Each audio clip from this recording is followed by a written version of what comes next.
Happy Thursday, everybody. Welcome to the Sean O'Connell Show. I'm coming at you live from Roy today. All of you folks up here in Weber County, Davis County, northern Salt Lake County, swing on by 5832 South, 1900 West in Roy. Even if you don't want to see my pretty face, you want to come by Les Schwab Tires. They've got incredible deals going on. 4 tires, $60 instant savings. I've got some full-service oil changes to give away. We're going to do a little home run derby in honor of ML Major League Baseball opening day. Also, Sweet 16 action today, BYU at Alabama. And we're giving, even though we're the home of the Utes and we're dedicated to that, we're giving a little homage to the in-state rival and their star player, Richie Saunders, the king of the tater tots, the prince, I should say, of the tater tots. Our friends from Warren's Family Restaurant are hooking you up with tots, baby. And unexpectedly, they'd also drop by some $20 gift cards to Warren's.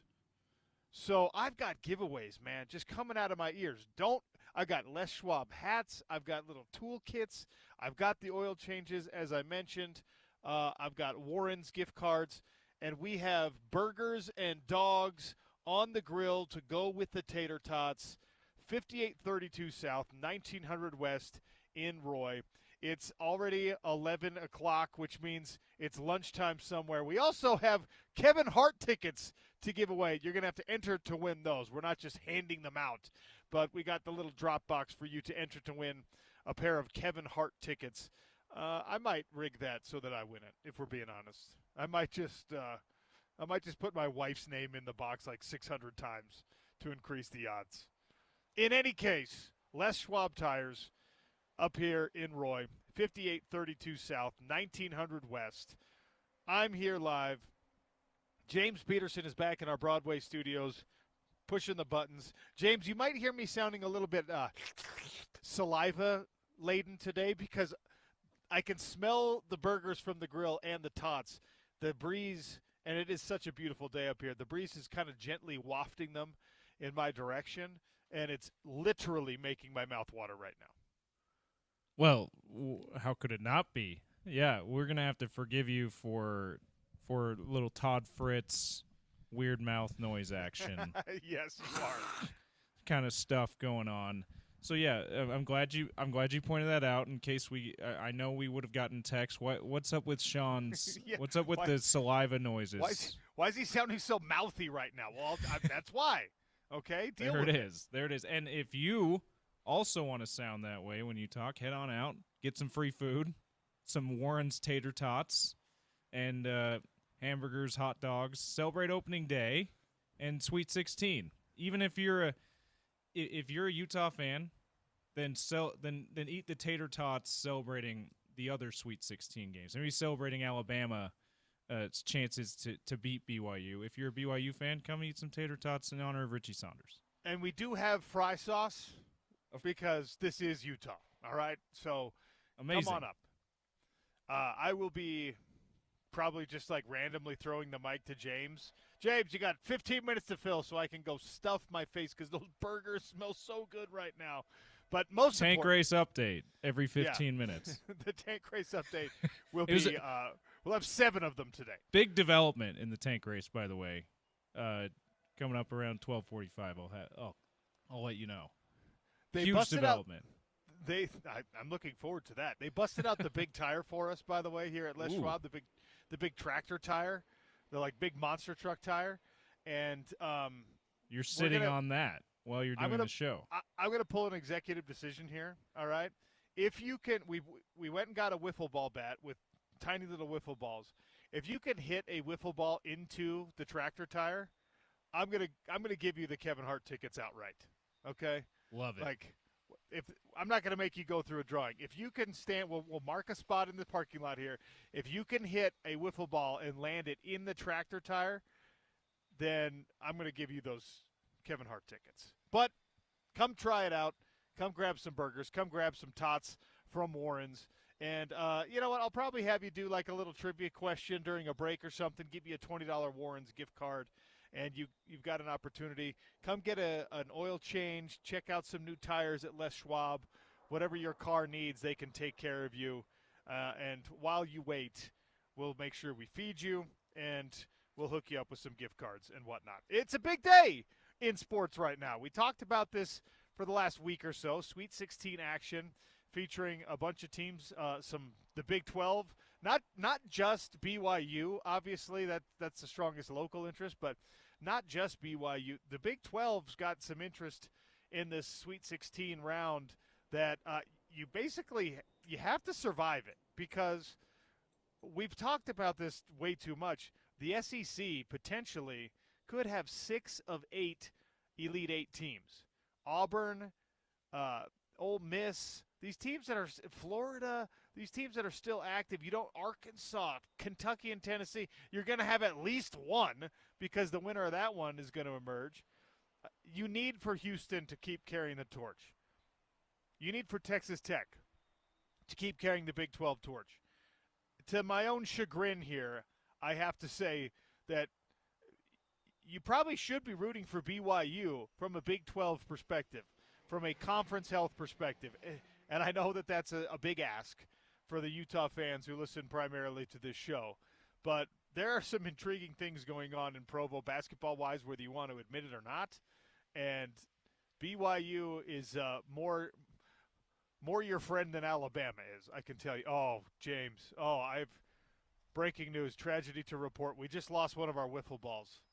Oh no. It got cracked? The breeze pushed a wiffle ball off of the table into the parking lot, and a certain very famous mail service delivery truck just ran that thing over and crushed it in the parking lot. That's happening now in real time live on the Sean O'Connell Show. No, it's a combat Carl. We're down to 2. We're down to 2 wiffle balls. Oh, man. You know what, That's though? tragic. On opening day. Really? Really? Truck? You're going to run over an innocent wiffle ball on opening day. You know what, though? Grievance. That the driver still deserves a hot dog.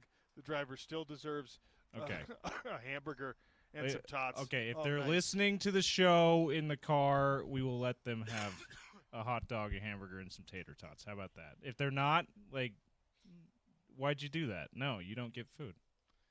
Oh, man. I'm looking, by the way, at the the Warren's Family Restaurant takeout menu right now, and I'm getting hungry. They got salads. They got burgers. They've got their chicken sandwiches, their roasted turkey sandwich. The fish and chips are good there, too. They got about everything at Warren's. Listen, James, listen to the mix-ins available for your shakes. All right?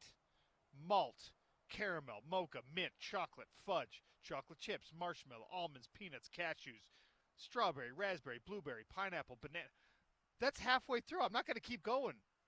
You have endless options for your shake mix-ins. Warren's is really getting me hungry today. It is opening day in Major League Baseball, as we've mentioned a couple of times. It is Sweet 16 basketball day. James, you're more of a baseball fan than most. What baseball jersey are you wearing in the office today? So flag on me. I've got an outing tonight, and we're going to dinner before. So I'm going to leave straight from work to dinner. So I'm not wearing a baseball jersey today. I'm wearing my a little bit more dressed up attire than I usually do. So yeah, flag on me.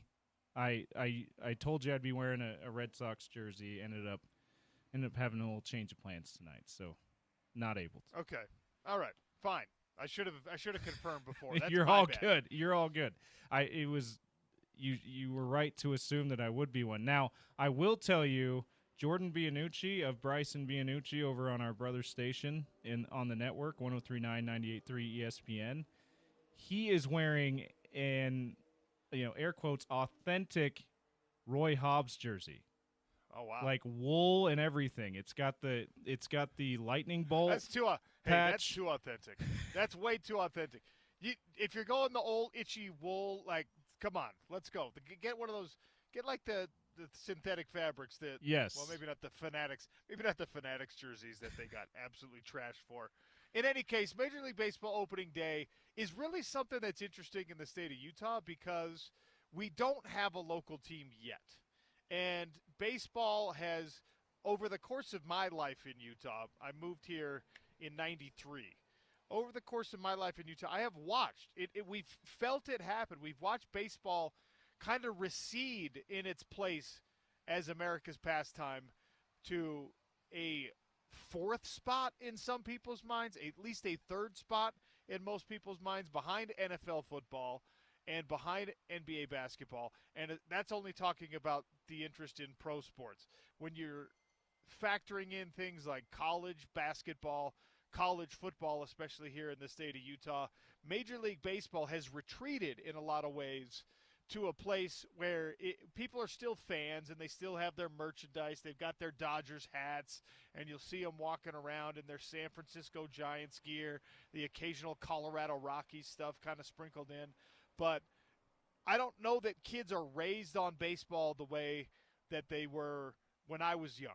Even here in the state of Utah, I mean, I remember going to one of the first events after we moved to the state of Utah. We landed in the summertime after my second grade year was over, and we immediately started signing up for the Little League Baseball and stuff and trying out for Pony League and things like that. Dale Murphy was at an autograph signing that was conducted by the league, and it was like this big kind of festival thing, and I'm sure that still happens. I'm not pretending that it doesn't, but baseball was like they had just filmed The Sandlot or were filming The Sandlot, and, you know, you had minor league baseball. At that time was, I think, still the Trappers, and then it became the Buzz, and obviously it's become the Bees, and we're a couple of weeks away from their opening day at their new ballpark out in Daybreak. So it's not like baseball is gone in the state of Utah, but baseball, partially because of its steroid era, a couple of lockouts, baseball for a lot of people, especially the younger generation of sports fan, has faded into the distance, into the background. And we are on the cusp, we're on the precipice of that, I think, changing in the state of Utah, and that trend reversing as all signs point to an eventual Major League Baseball expansion. And if you're a believer in Major League Baseball expansion, you probably should be a believer that Salt Lake City, Utah, will be one of the cities that gets an expansion team. To the chagrin of Portland, I think to the smiles and the happiness of Nashville, who needs a Western partner to their Eastern expansion, Salt Lake City is in kind of the catbird seat, depending on who you talk to. Yeah, we do. Obviously, we don't care about Portland though. Like, whatever. Portland. We took Dale Murphy, who's from Oregon, decided he likes Utah better. So I'm actually a big fan of like visiting Portland for the restaurants. Yeah. They've got like that weird park that I think is not even part of like the United States right now. I think they've declared it like its own sovereign nation. Obviously, there's a lot of political strife, and it's a bit of a mess in at least the downtown area there. And there's less agreement on public funds helping out private and sports developments in a place like Oregon, and certainly in a place like Portland, Oregon, than in Utah. And I know that there are people, a lot of people here in Salt Lake City, who don't like the idea of tax dollars and public funds being used for, Ryan Smith's purposes in a stadium expansion or in another arena being built for the Utah Hockey Club, and then one kept separate for the Utah Jazz. I know that there's never going to be a situation in a big city with 1 million plus people in it where you're going to have everyone be like, oh, yep, we're going to follow the same marching orders and we're going to help these billionaire owners. The sports public, though, in Salt Lake City is a lot more agreeable to a little give and take with ownership groups. And obviously the Miller family, who was a longtime owner in the market of the Utah Jazz, has committed to $3.5 billion of private funds to expand and build a residential commercial revitalization type on the west side development that would be built around that Power District ballpark. and we haven't talked about it a ton since we kind of came on the air with this show last summer. But the target date seems to be 2028 or later. It's mid-2025, ladies and gentlemen. Yeah, that's going to come up. That's going to feel very quick. That's going to come rushing at us. Yeah. And by the way, we got really spoiled with the whole NHL added to Salt Lake City thing because it came together in the span of about 5 months.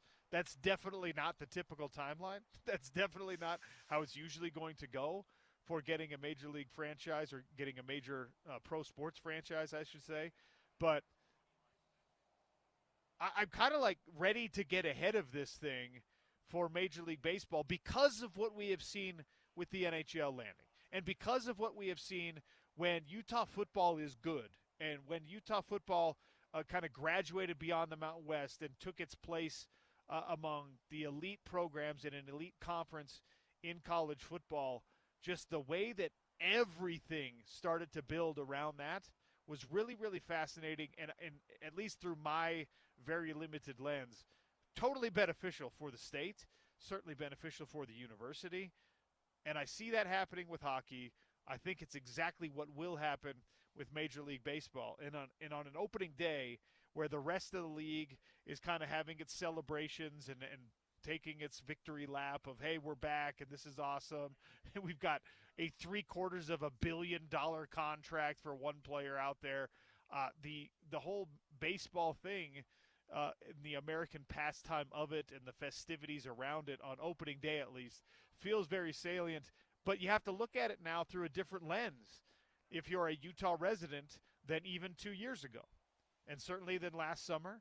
And next summer it'll, I think, look and feel a little bit different, opening day will, than it does this summer because we're getting closer to having the Salt Lake City Cutthroats or the Utah Mountain Goats or whatever that Major League Baseball team ends up being. Mountain Goats, let's go.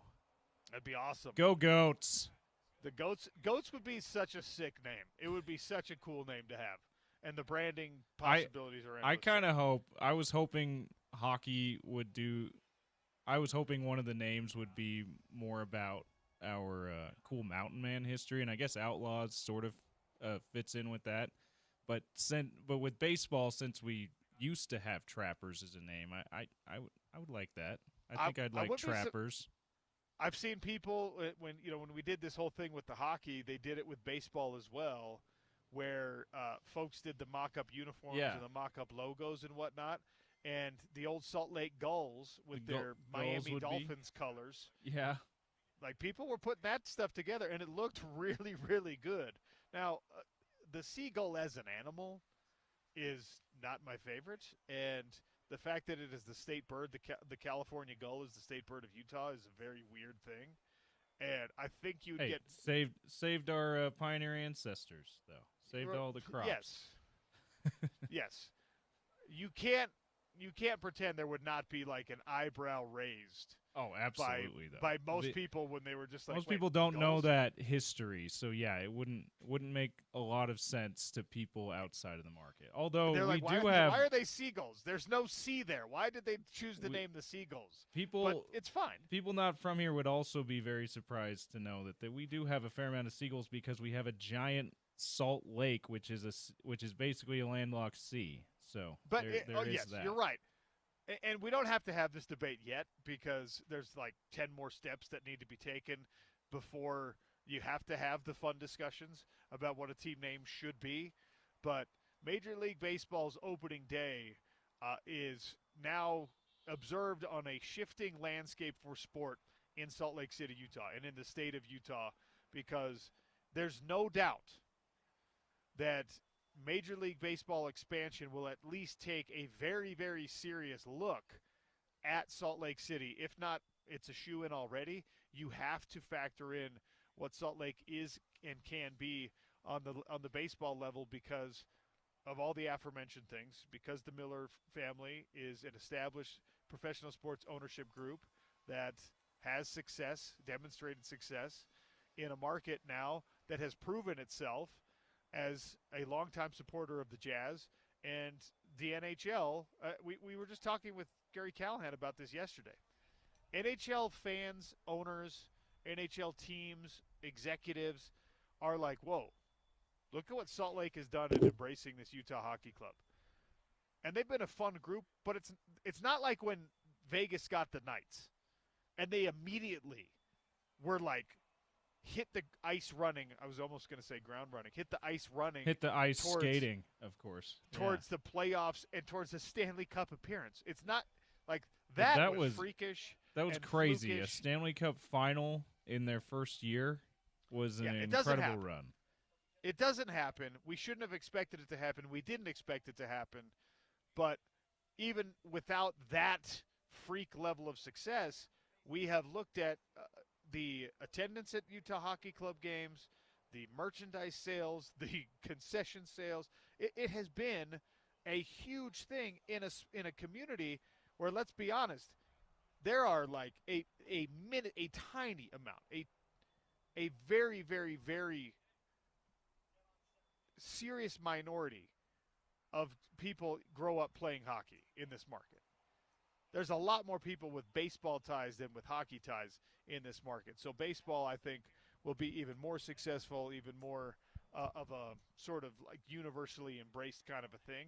And every ownership group and every league, while they're unique products, at least has to pay attention to what level of success other pro sports franchises are having.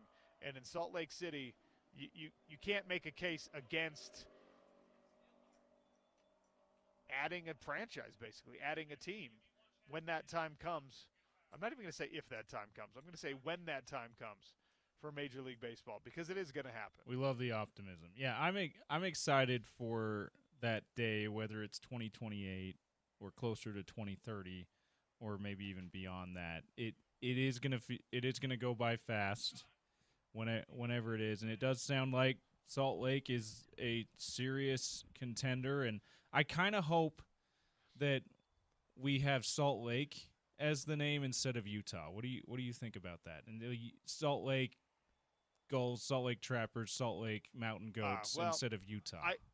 I think you're going to end up with Utah because what they want is they want to make sure that everyone feels included. We just had breaking news here from our Les Schwab Tires remote.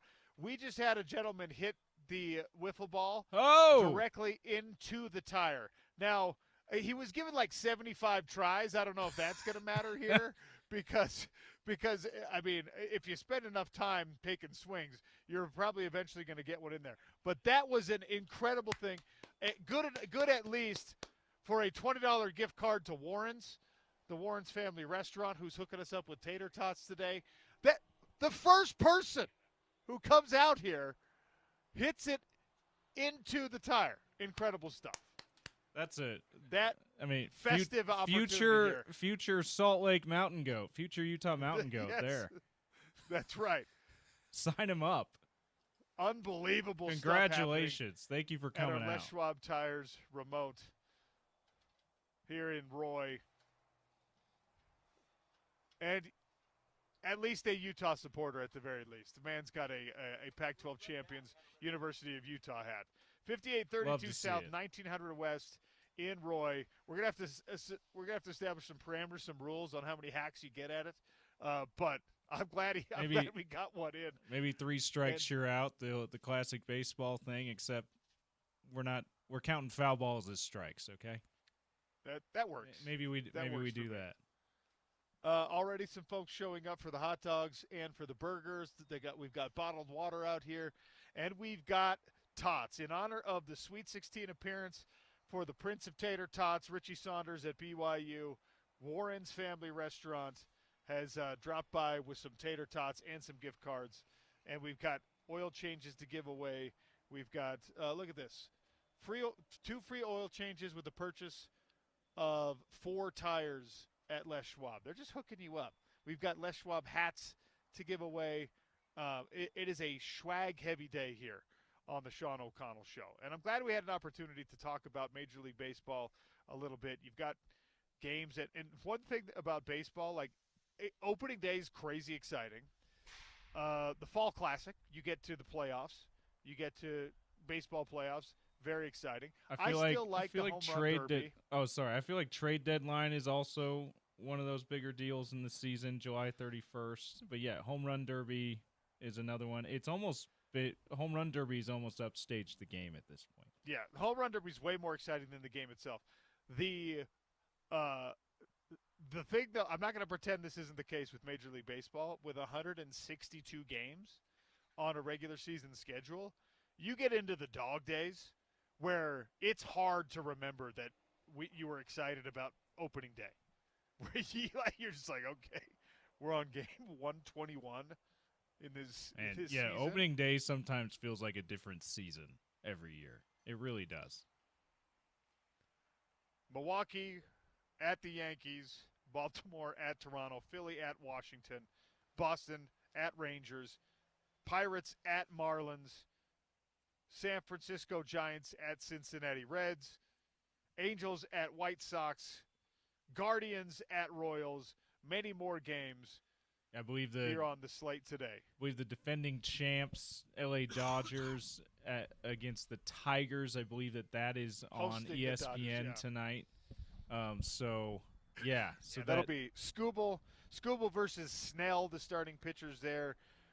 You've got odds up for all of them, and of course, baseball is back, baby. And at some point, you're going to pull up that day schedule in Salt Lake City, and you're going to see Utah, or you're going to see SLC at wherever or hosting whomever, and that is an exciting prospect for sports in our state. Happy opening day for baseball. We've got a lot of basketball left to discuss on the show today. Gordy Chiesa is going to swing by. He's actually going to be in studio. I imagine he's there already in studio with James for the hour that's coming. And we'll be here holding it down at Les Schwab Tires in Roy, as the show today and every day is brought to you by Les Schwab. They've got tires, they got wheels, they've got accessories, and on a day like this, they've got hot dogs, they've got hamburgers, they've got oil change giveaways, and they've got the Sean O'Connell Show right out front. Before I take a break, let me remind you that you need to put this number in your phone. 801-839-4501. That is Top Local Roofing. And Justin Cunningham at Top Local Roofing has committed to us that he's going to help out our ESPN 700 listeners with special deals all spring long. 801-839-4501. If you need a new roof built, if you're adding an accessory dwelling, if you're fixing old roofs, if it's time to replace the whole thing, Top Local Roofing can handle any of it. 801-839-4501. And as always, tell them OC sent you. Gordy Chiesa talking hoop next. Happy Sweet 16 and Major League Baseball opening day. It's the Sean O'Connell Show on Utah's #1 sports dog, ESPN 700, 92.1 FM.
There's Bryce, leaves it for Oscar. Around the corner comes Keontae, backs out. 7 on the shot, he'll take the 3. That's a shot. That is Keontae George's shot. Little Keontae George three-pointer. It was a Utah Jazz loss by 37 points to the Grizzlies. That sound courtesy of Smith Entertainment Group Media. Craig Bowler, Jack Thurl Bailey on the call, as is most often the case. Jazz are back in action tonight against the Rockets, 7 o'clock at the Delta Center. Gordy Chiesa, longtime coach in the association, our resident expert here on the Sean O'Connell Show, stopping by. Maybe we're getting some technical difficulties as we connect Gordy here. Let me know when Gordy's ready there, James. Last night, LeBron James, and James was just not LeBron James, but James Peterson was telling me this, reminding me of this during the break here. LeBron with a game winner last night. And the first game winner for LeBron James in a Lakers uniform. I'm not going to get into the is LeBron clutch or not thing. The guy's the second best player in the history of the league, and you can make a pretty strong case with his longevity and being the number 1 scorer in the league's history and all that kind of stuff,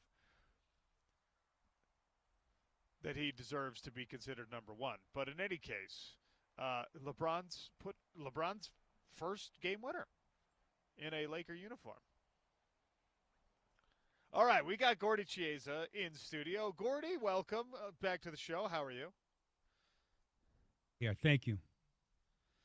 Gordy, what's the relationship that you have memory-wise, even modern-day-wise, with Major League Baseball's opening day? I know you're always so deep in basketball and in the NBA this time of year. No, I love opening day in baseball. It's the coming of spring, and back east, usually speaking, Sean, it's always raining and snowing, so the elements are always involved. And in my younger days, is that we used to play hooky from school and go to opening day, either Mets Shea Stadium or the Yankee Stadium. So we used to not go to school with my lunatic friends. I'm going to go ahead and report that to the nuns who educated Gordy Chiesa back in the day, who were going to give him a little truancy fine or something like that.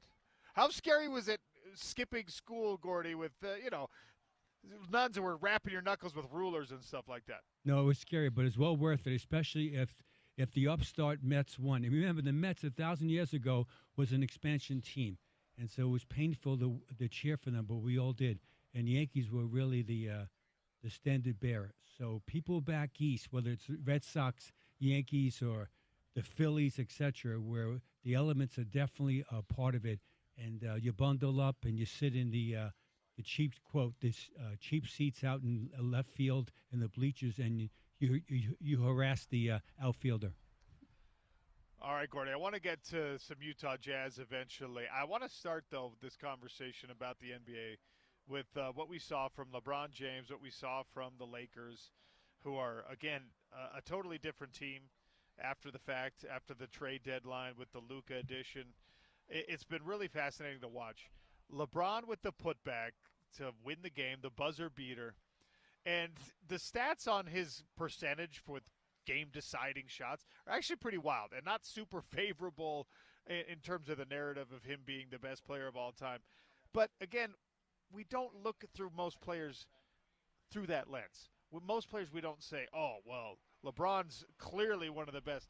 But in these game-deciding scenarios, is he really that elite? Is he really the guy who you want the ball in his hands?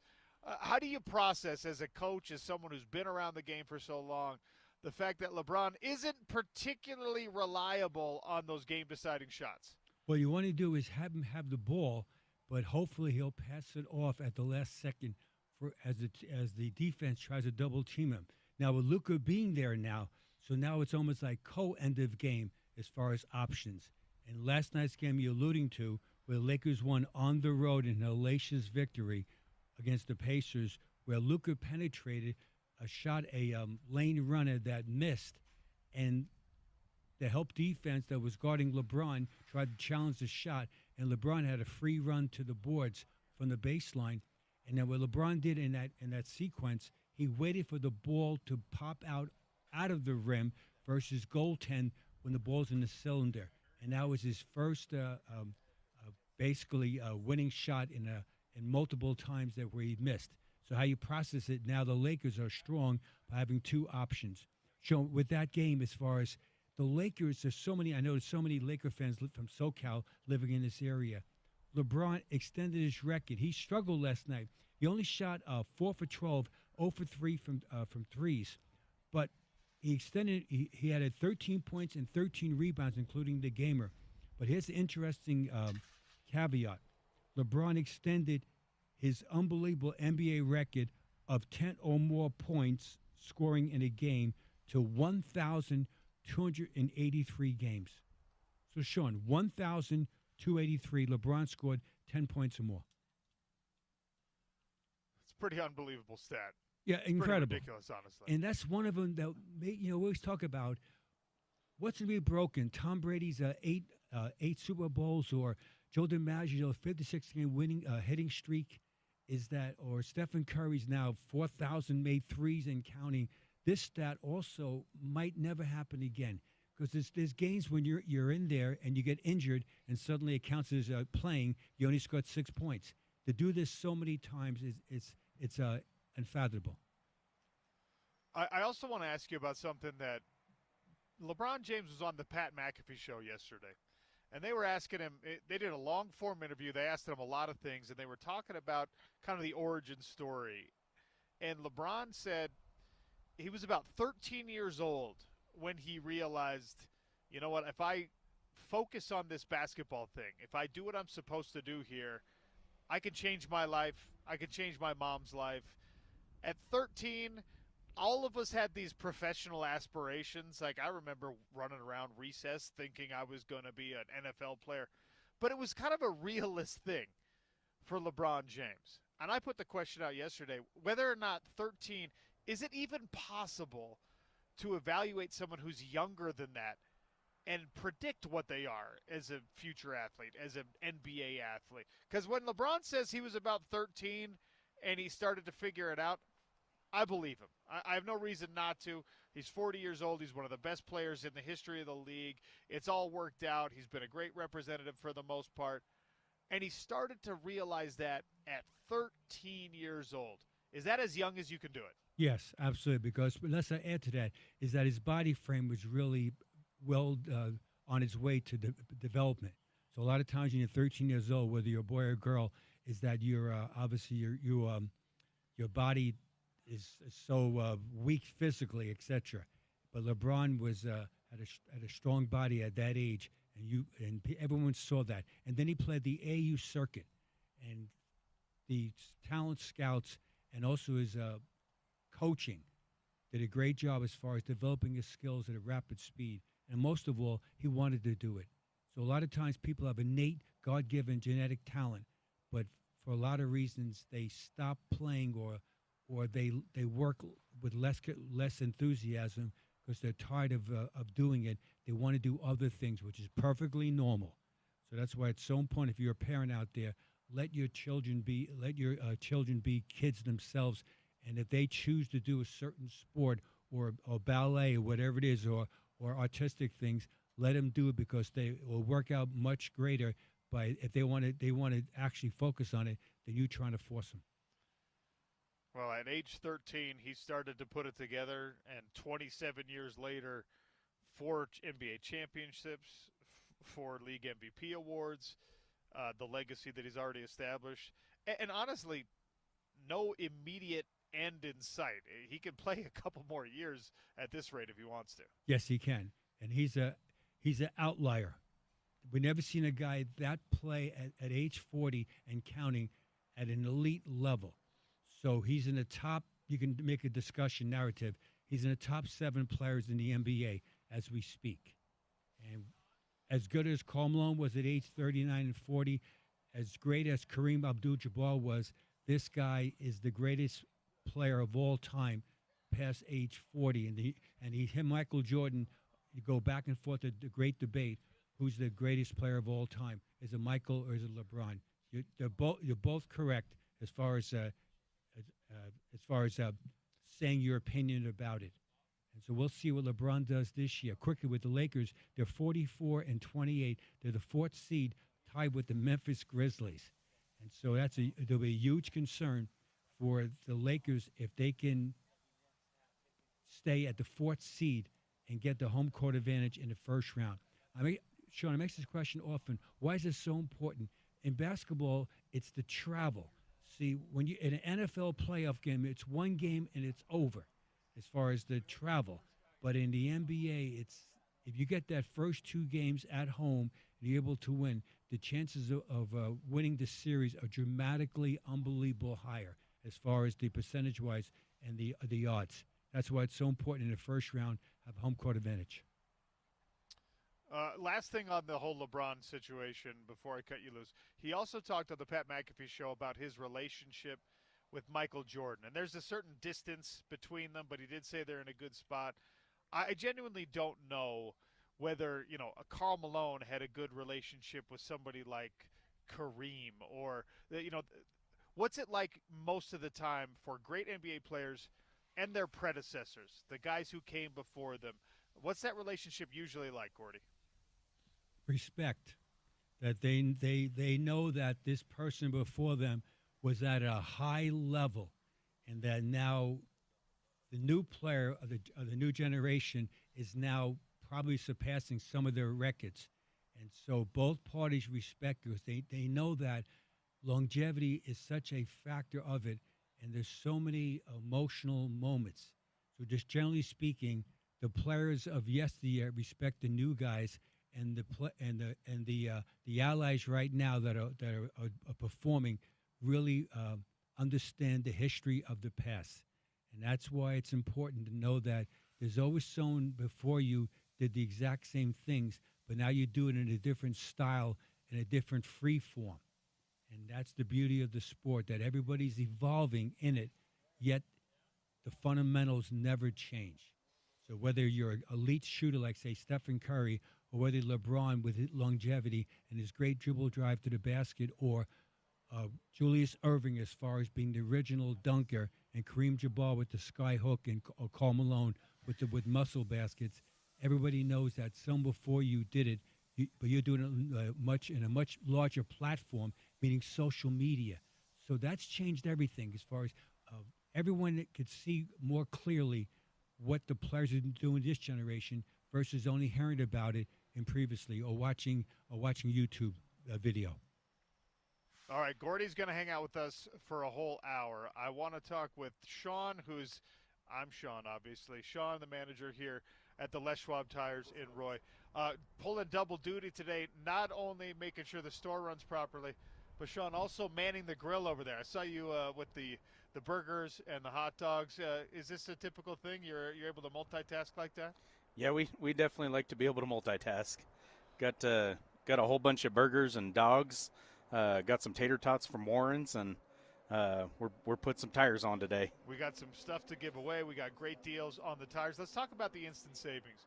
Is it $60 off instant savings when you buy 4 tires? $60 off instantly. We take it off right off the invoice. Okay, now what about the warranty on these tires? You guys have the best tire warranty in America, but what does that actually mean? Like if I pop my tire, if I drive off your lot and I get a nail in my tire, I'm covered? Covered, absolutely. And we just upgraded our warranty. We've had one of the best warranties out there, and now we definitely have the best warranty in America. It's no hassle road hazard protection. If anything happens to the tire and we can't repair it, then we replace it for free. All right, people out there, people listening right now, everyone's busy. Everyone's like, I love a good free burger. I love a good free hot dog. I do need some new tires. How long is it going to take me if I stop by this Roy location and I say, I need 4 new tires, hook me up? I mean, we're not terribly busy right now, but you got some cars being worked on. So how long does it typically take for someone to get those tires replaced? You're usually able to get 4 tires on in about an hour. Nice. Yeah, we can get the tires on in about an hour. We're working rotates and flats in between, putting tires on throughout the day. So you can come grab a free lunch with the burgers, the dogs, the tater tots from Warren's Family Restaurant and hang out, listen to some sports talk radio, and, of course, maybe grab a free hat. We've got oil changes to give away. We're doing the home run derby. If you could hit a wiffle ball into the tire, we're going to hook you up with some big prizes. And Sean will cook your burger just how you like it. Heck yeah, that sounds great. We're also giving away 2 free oil changes with every purchase of 4 tires today. So if you come in and not ready to purchase tires, we've got the coupons here, and you can bring it back another day. Love it. So, listen, walk outside. Look at the tread on those tires. You've probably been procrastinating. You've probably been waiting long enough. Today's the day. Les Schwab Tires, they'll hook you up. We'll have a good time. You'll get a burger. You get some dogs. You get some tots. And we'll talk some Sweet 16 basketball, some NBA basketball, Major League Baseball, opening day, whatever you want. I'll be here. Sean will be here. Thanks for having us. Yeah, thanks for having me. Lots more to get to with Gordy Chiesa next. It's the Sean O'Connell Show on Utah's #1 sports talk, ESPN 700 and 92.1 FM.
Welcome back to the Sean O'Connell Show. We're here at Les Schwab Tires in Roy. Come hang out with us.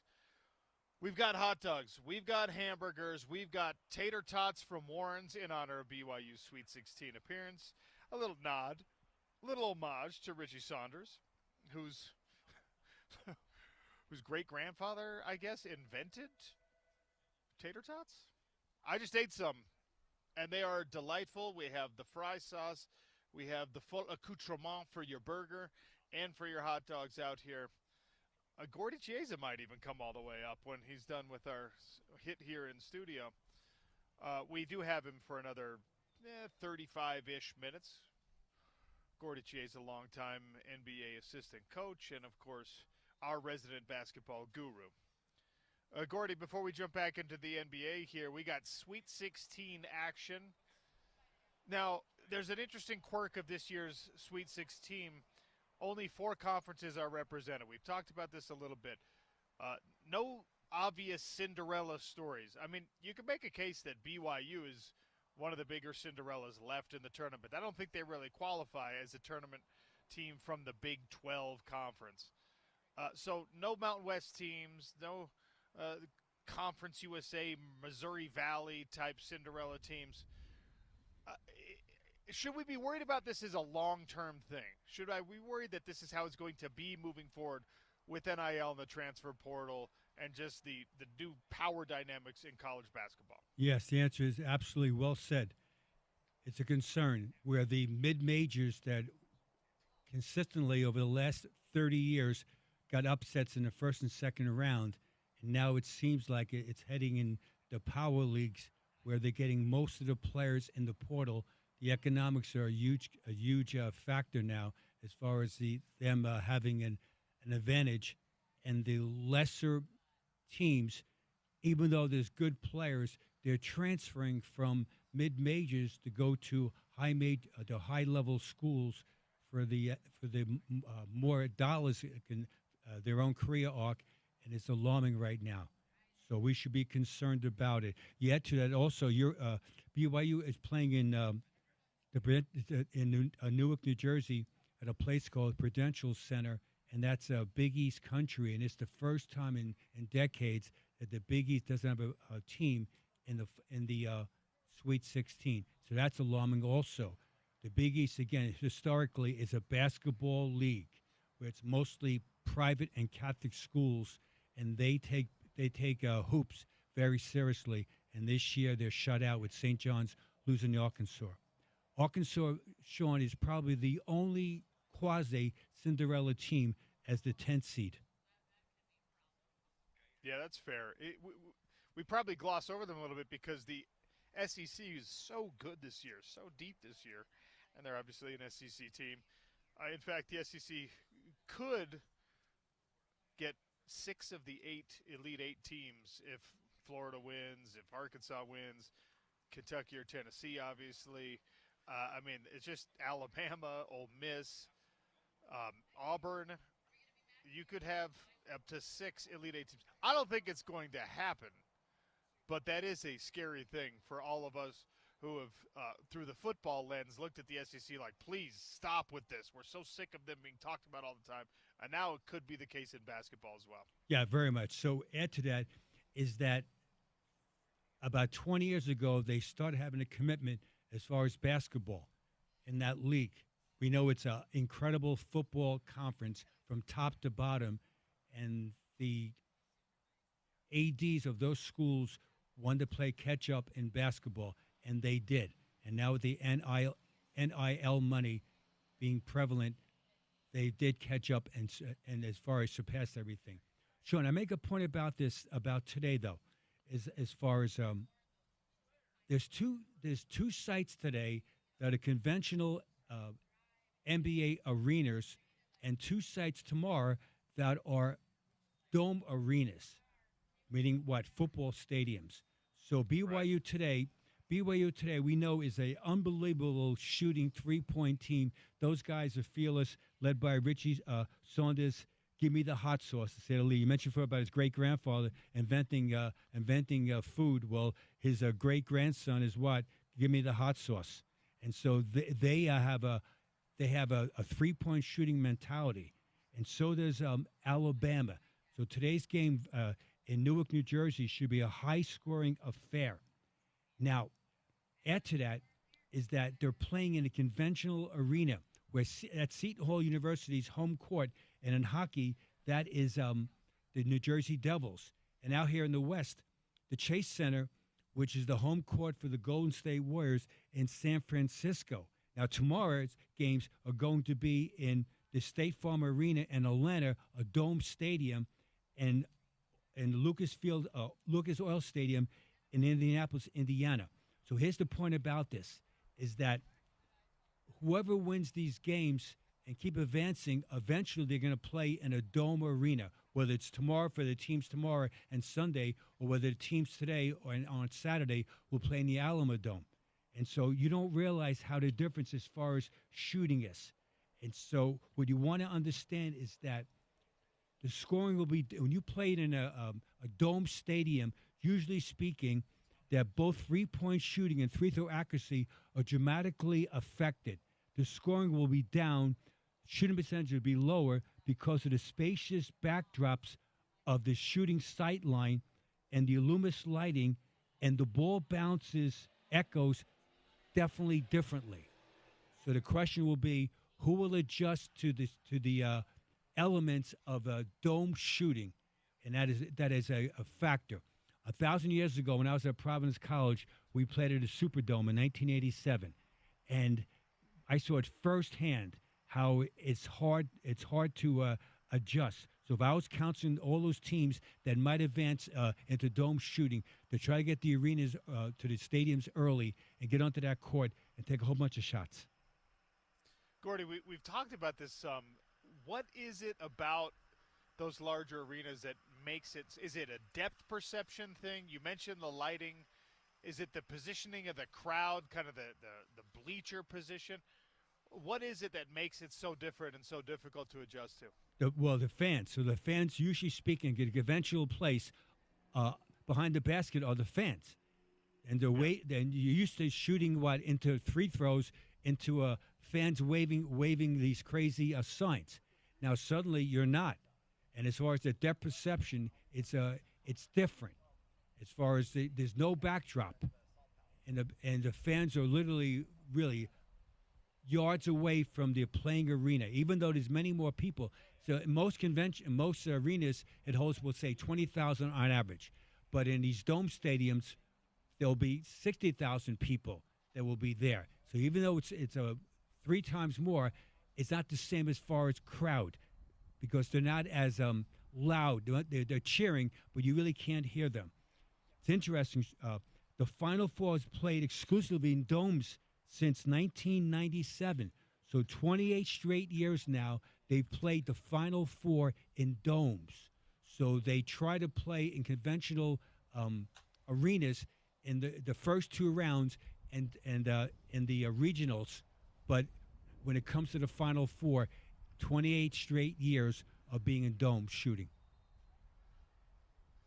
Gordy Chase is my guest. We're going to keep him around for another half hour or so here on the Sean O'Call. We're talking Sweet 16 basketball. We'll jump back into some NBA discussion in just a second.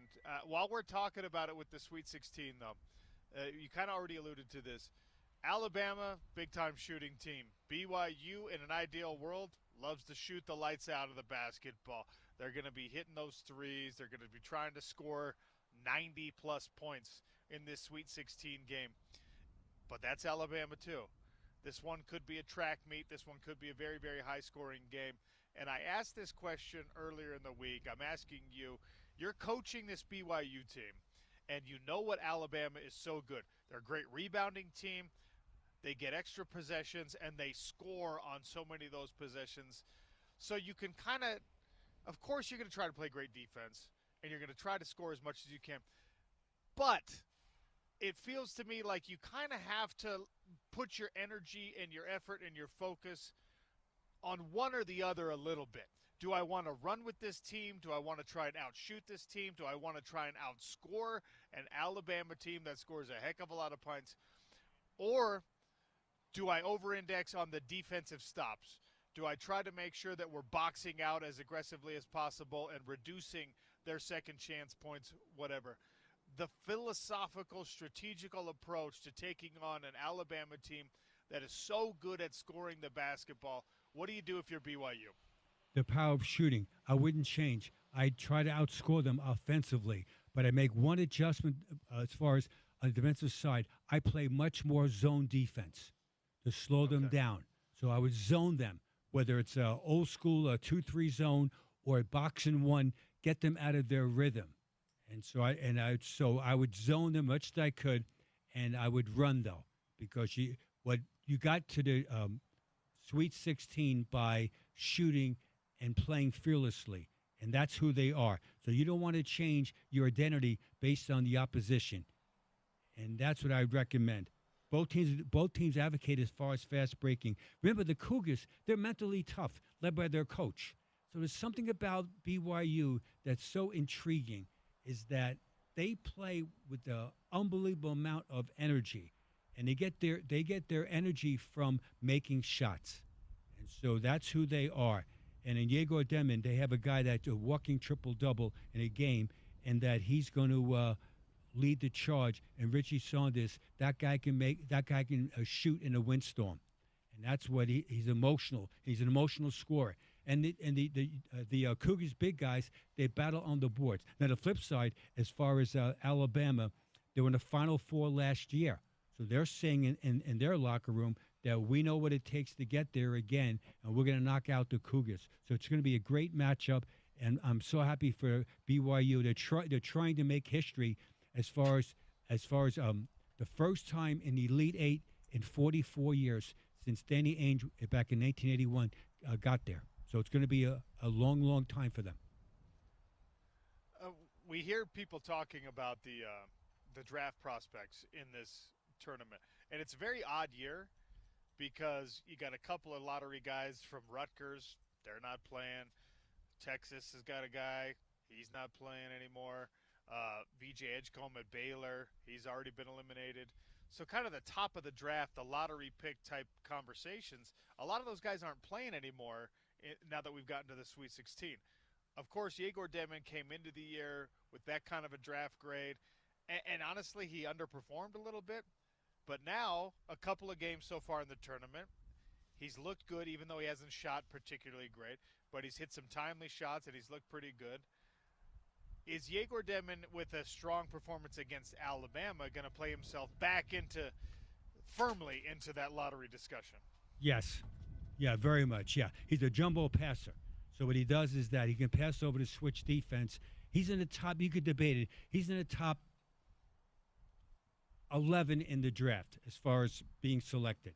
And so he will be in the lottery, and I'm assuming the Jazz will pick, hopefully, one, no more than showing 4, 5, God forbid, 5, etc. So he won't be there unless they make a trade. So he'll go to some other team. But he's in the top 11 right now. I like his game. Let's not forget, he's so young, these guys. And he makes his teammates better. And he's an all-around player, and that's what you want to aspire to be. Do a little bit of everything as far as passing, shooting, rebounding, and just making shots. And he's a better scorer than he is a shooter right now. He'll catch up. All right, we'll shift our focus back to the NBA. We're here at Les Schwab Tires in Roy, 5832 South, 1900 West. We've got tater tots from Warren's. We've got hot dogs and hamburgers. We've got gift cards to give away. I've got full-service oil change certificates to give away. We've got coupons for 2 free oil changes with the purchase of 4 tires. We got hats. We've got a little drop box so you can register for Kevin Hart tickets. And we're running a home run derby in honor of Major League Baseball opening day. You take 3 hacks with the wiffle ball bat. If you can land the wiffle ball inside the jumbo tire right next to the Les Schwab sign, then we're going to give you those Kevin Hart tickets outright. You won't have to participate in the drawing. But you got to do it within 3 hacks. It's 3 strikes and you're out. Gordy Chiesa is going to stick around with us for another 20 minutes or so. We'll get back into the discussion with the NBA. Another blood clot taking an NBA star out for the foreseeable future. This one may be a little bit more serious and has a local slant to it as well. We'll get to that next on the Sean O'Connell Show. It's ESPN 700, 92.1 FM.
Welcome back to the Sean O'Connell Show, 5832 South, 1900 West. We're at Les Schwab Tires up here in Roy. Instant savings on 4 tires, 2 oil changes for free if you purchase 4 tires. We've got some emergency roadside kits. We've got some oil changes to give away. We got a little opening day home run derby going on. I got Warren's Tater Tots. We've got burgers. We've got fries. I just ate half a hot dog.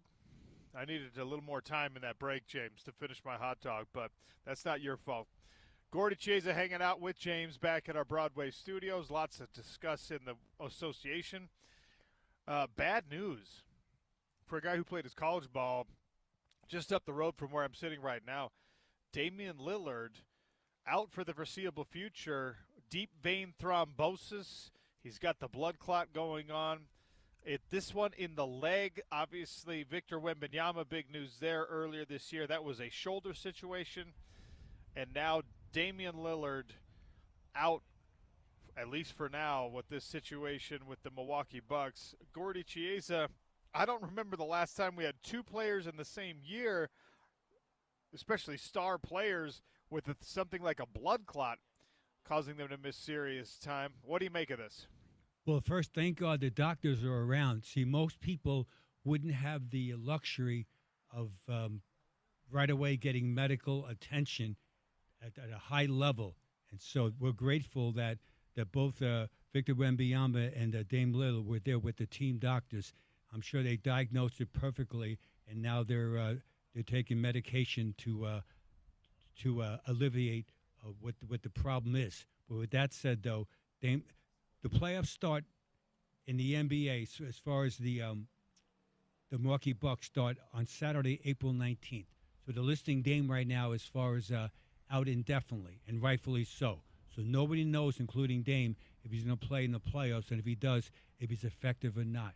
But just generally speaking, from a basketball standpoint and humanity standpoint, we're grateful that both these guys were able to have the proper medical attention.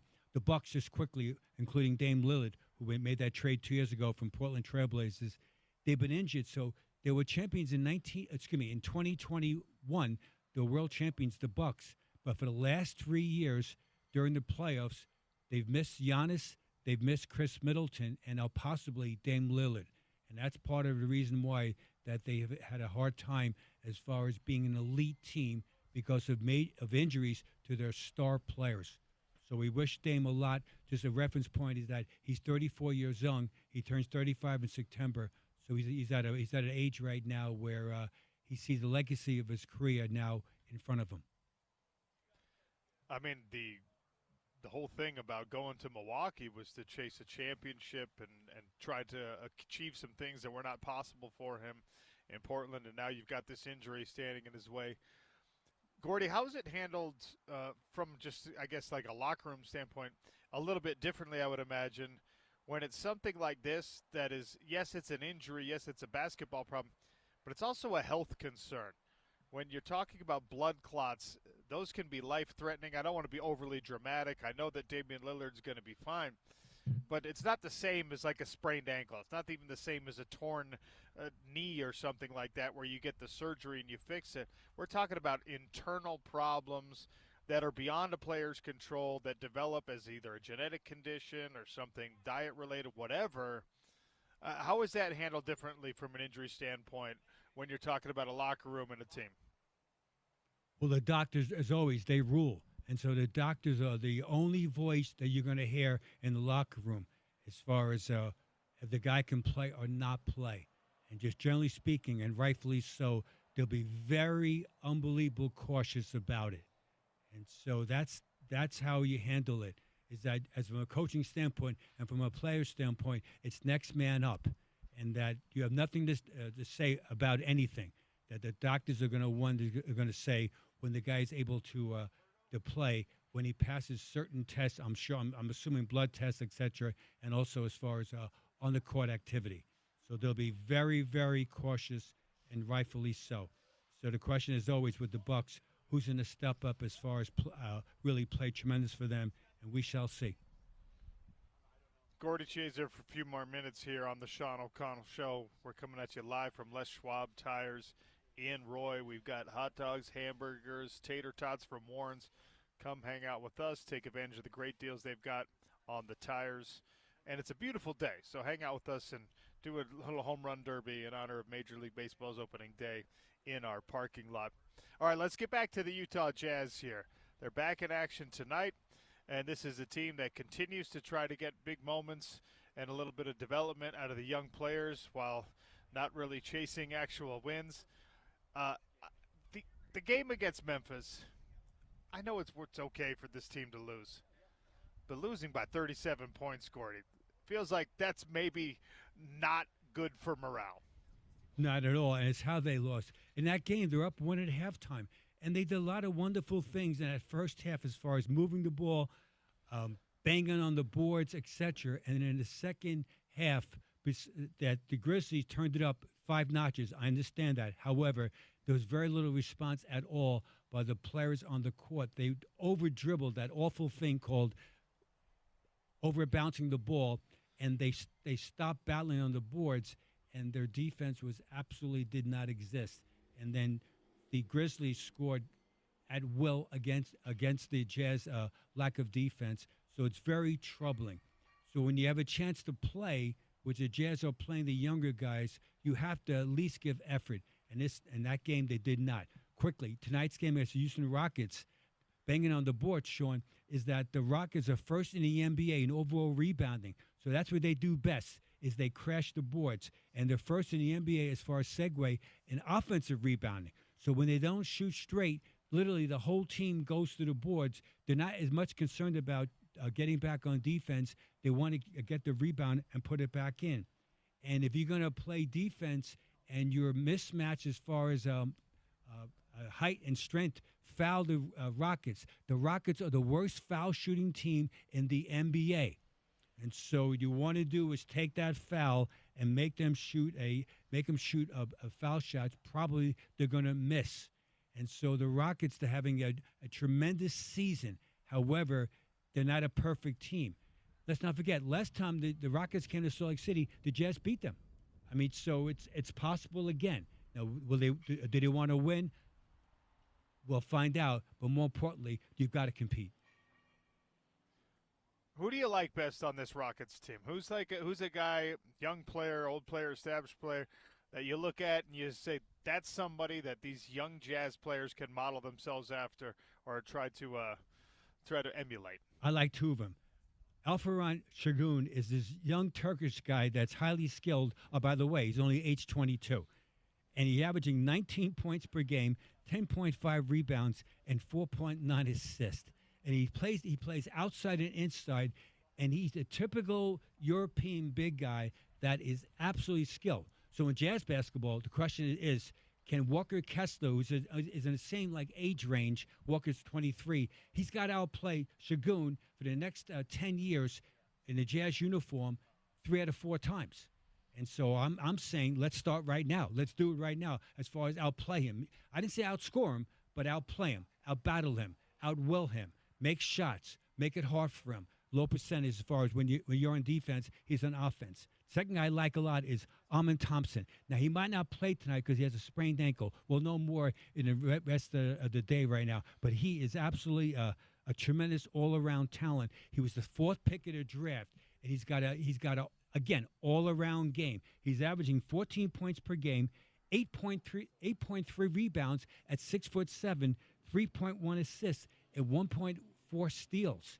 And so he's a guy that if I'm Cody Williams type player, I've got to outplay him also. He's in my age group. What I often talk about is that don't talk about I have to outplay LeBron. I get it. Sounds commendable. I have to outplay Luka Doncic. Sounds commendable. I'm saying let's first outplay the guy in your age group consistently and then move on to someone else.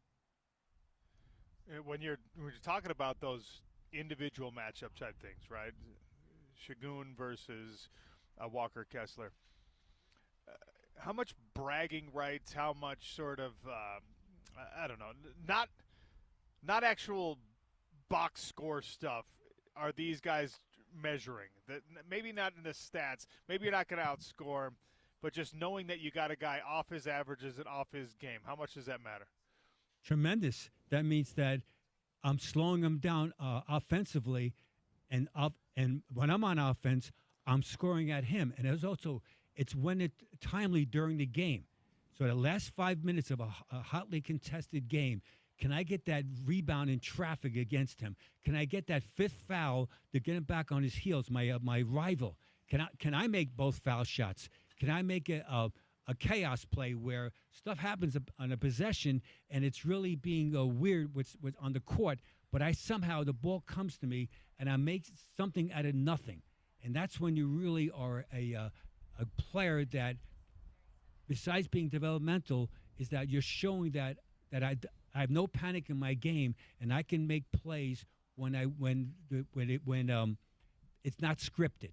And that's the playoffs. When you get to the playoffs, most times you make plays with your head instinctively because the defense is so fierce. I know the Jazz are way away from making the playoffs, but if you're the Rockets' point of view, that's what you have to try to aspire to be.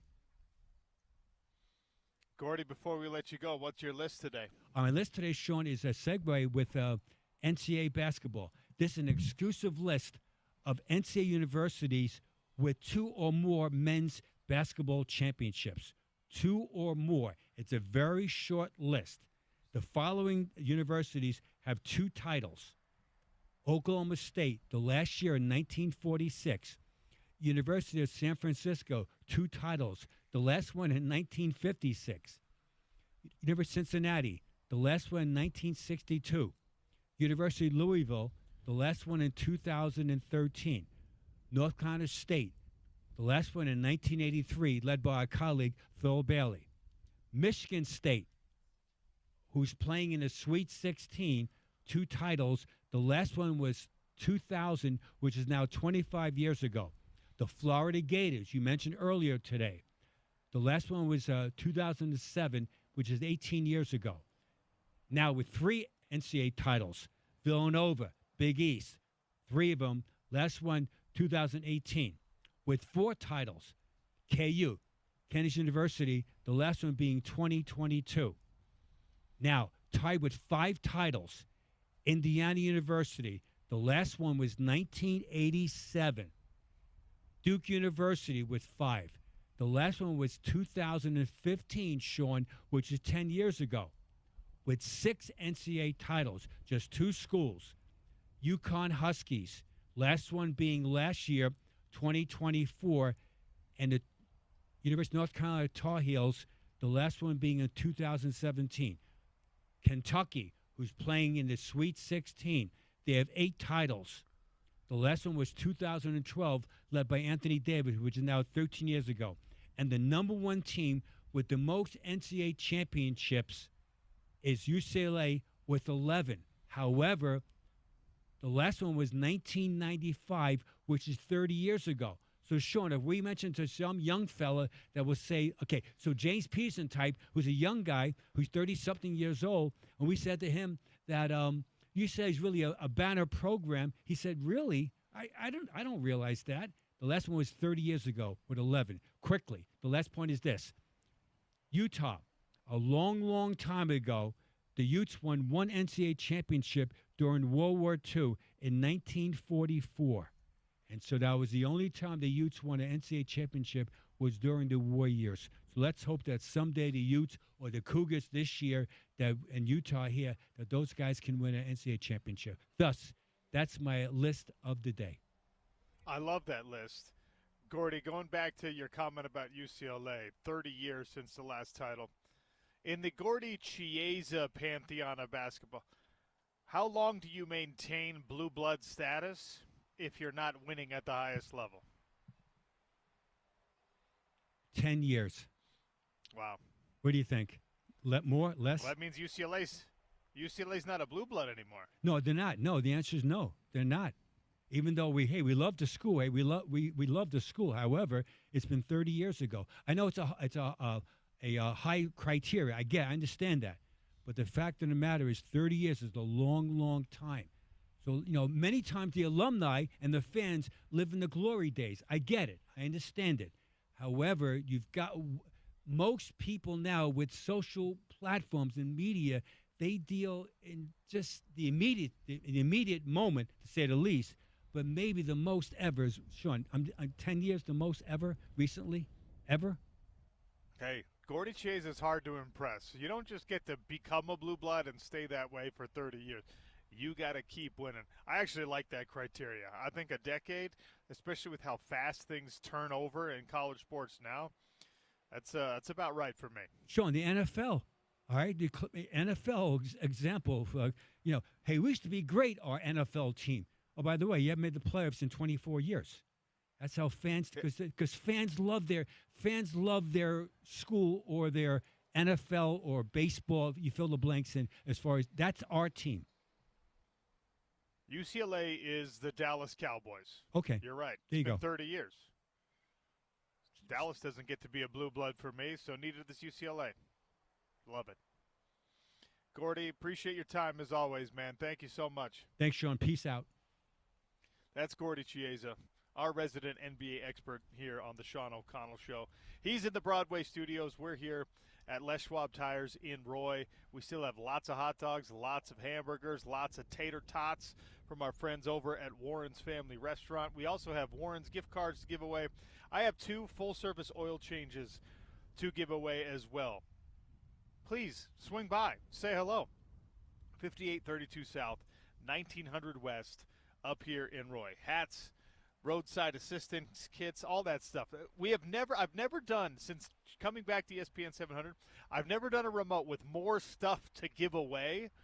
So come take advantage of it. 5832 South, 1900 West in Roy. Enter to win some Kevin Hart tickets as well while you're here. Lots left to get to on the Sean O'Connell Show. Spring football in action. A couple more guests coming on the show. Matt Muehlbach's going to join us. And Gavin Peterson as well to recap the Utah women's basketball season. It's Utah's #1 sports talk. You're listening to the Sean O'Connell Show on ESPN 700 and 92.1 FM.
was happy for him.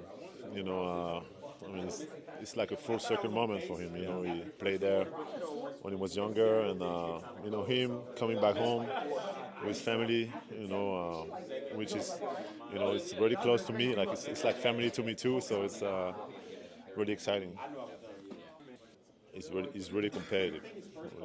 It's something that people don't really know about him, but and I love that he was always honest with me. You know, he wasn't just telling me what I wanted to hear. He was always trying to, you know, push me the right way and help me get better. And you know, my rookie year was his rookie year in the NBA, and yeah, we started building that relationship. You know, so we kind of, in a way, came up together. You know, I started getting opportunities and, you know, making a name for myself. You recognize that voice? That's Rudy Gobert. He was asked about Alex Jensen being hired as the Runnin' Utes head basketball coach. That was his response. That sound courtesy of Smith Entertainment Group Media. And a lot of good points in there. Rudy and Alex, they kind of went hand in hand for a decent chunk of both of their careers, and that is one of the major feathers in the cap of Alex Jensen's reputation as a player development coach, which, of course, Utah is going to lean into very, very heavily as they try to make some things happen in Big 12 basketball. We went over some of the details of Alex Jensen's contract on the show yesterday, the performance incentives that he can hit, how he reaches some of those milestones, and obviously the commitment from Utah. 6 years is, I think, a positive sign that there's going to be a little bit of patience, at least from the administrative side. We'll see if the fan base is patient at all with Alex Jensen. Now's a good time on the Sean O'Connell Show for a PGA Tour leaderboard update from the Houston Open. Our leaderboard updates are brought to you by Uinta Golf. The new TaylorMade QI35 Woods are the 4th generation of carbon wood technology, a driver that will unlock a new level of distance, and available now at Uinta Golf. James Peterson back at our Broadway studios. Tell us what the PGA Tour leaderboard looks like right now.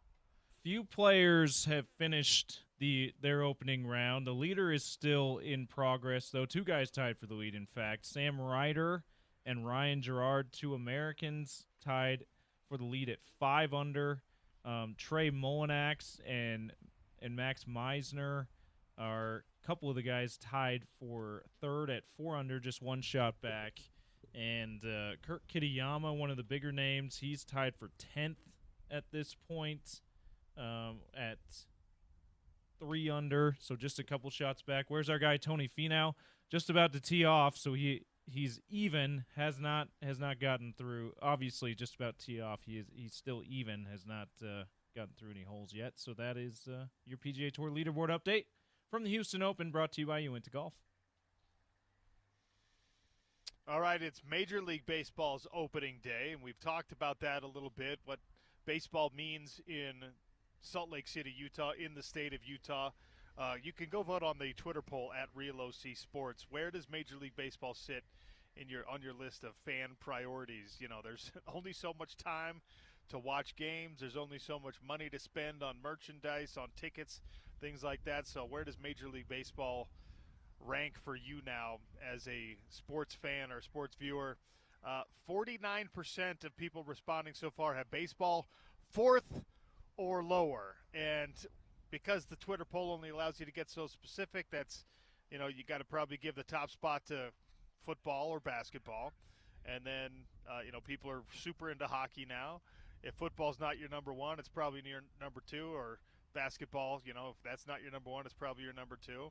And baseball right now has to slide in 4th or lower for most people. Now, I love that we're doing this in 2025, because I think by 2028, when there's a Major League Baseball team already in place or coming to Salt Lake City, Utah, I think that conversation might go just a little bit differently.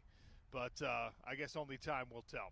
As long as we're talking about baseball, the Salt Lake Bees back in action opening week, April 8th through the 13th. The ballpark at America First Square in South Jordan is opening a brand new location. They're going to have crazy giveaways, T-shirts, beanies. Every single night of that first homestand, they're going to be giving something away.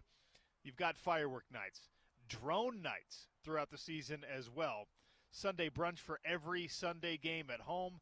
Bark in the Park, where you get to take your dog out to the ballpark. They're going to have 9 of those games this year. Superman night, Cowboy theme night. They'll do a bunch of theme nights. And the Abejas, where they wear the alternate uniforms, the Spanish uniforms.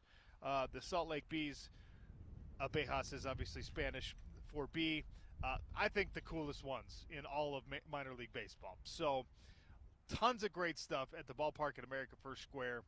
Go check it out. This is new for all of us. It's kind of like the Utah Hockey Club, where we all get to enjoy this and experience this thing together for the first time. The same is true of the new Bees ballpark out there in South Jordan in Daybreak. Make sure you get out there April 8th through 13th for the first home stand of the year. Pretty awesome stuff. All right, we'll take another quick one here from Les Schwab, then we'll talk to the folks at Les Schwab. And Deion Sanders, look at you inspiring everybody. You'll never guess what in-state rival that sacrificed their long historic game to conference realignment now wants to play an in-state rivalry game in the spring. I'll tell you who that is next on the Sean O'Connell Show. ESPN 700, 92.1 FM, proud part of Utah's ESPN Radio Network.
Welcome back to the Sean O'Connell Show here on ESPN 792.1 FM. We're at Les Schwab Tires in Roy. Come hang out with us. We've got gift cards to give away. We've got some oil changes that we can hand out.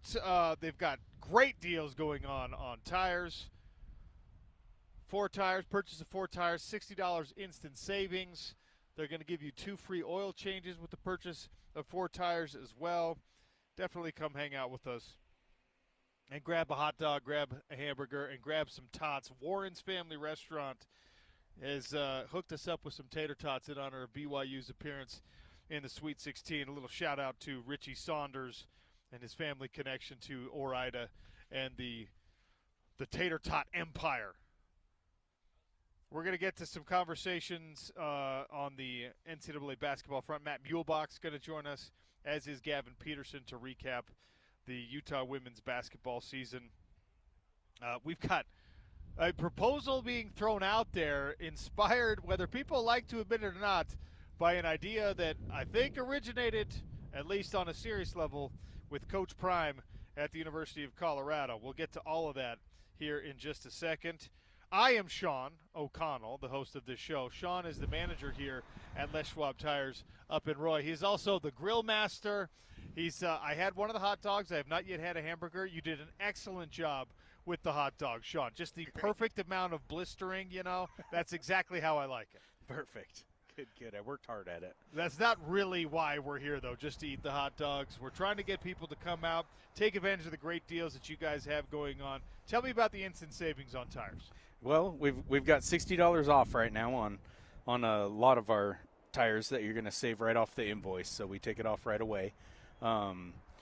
We've got the best warranty in America. Our road hazard warranty is 100% for the life of the tire, and that means that if you're driving down the highway and something hits your tire sidewall, hit a pothole, and we can't fix it, then we're gonna replace it for you and get you back on the road as soon as possible. And that's really what it's all about, especially when you have a damaged tire. You just need to get that thing fixed. You need to get back on the road. Les Schwab can help you out. And the selection here, you guys, the showroom is full. I don't know how many tires you actually have in there, but it feels like, and I don't want to speak out of turn here, it feels like you've got pretty much every vehicle covered with what you have in there. We do. We've usually got your tires in stock.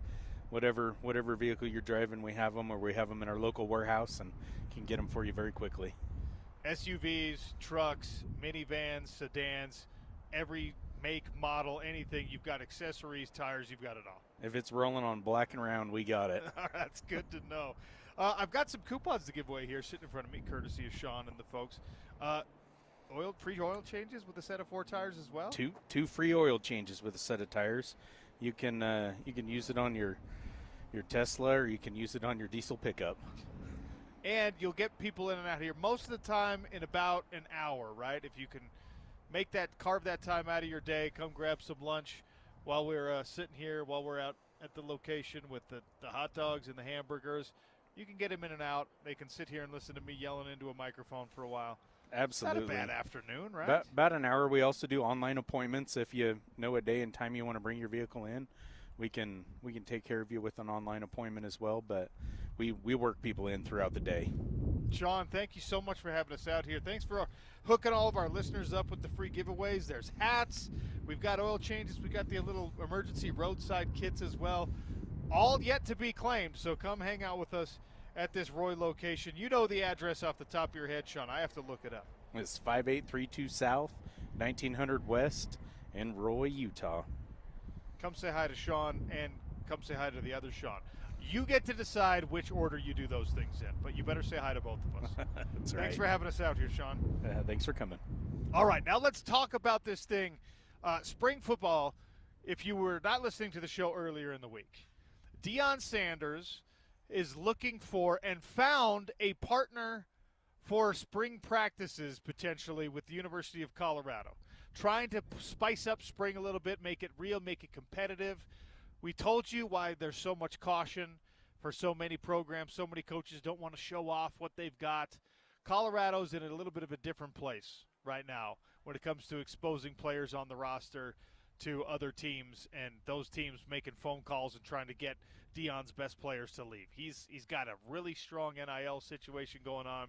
He's got his own recruiting charisma, his own NFL connections. Byron Leftwich is on the staff. Warren Sapp is on the staff. Deion is on the staff, right?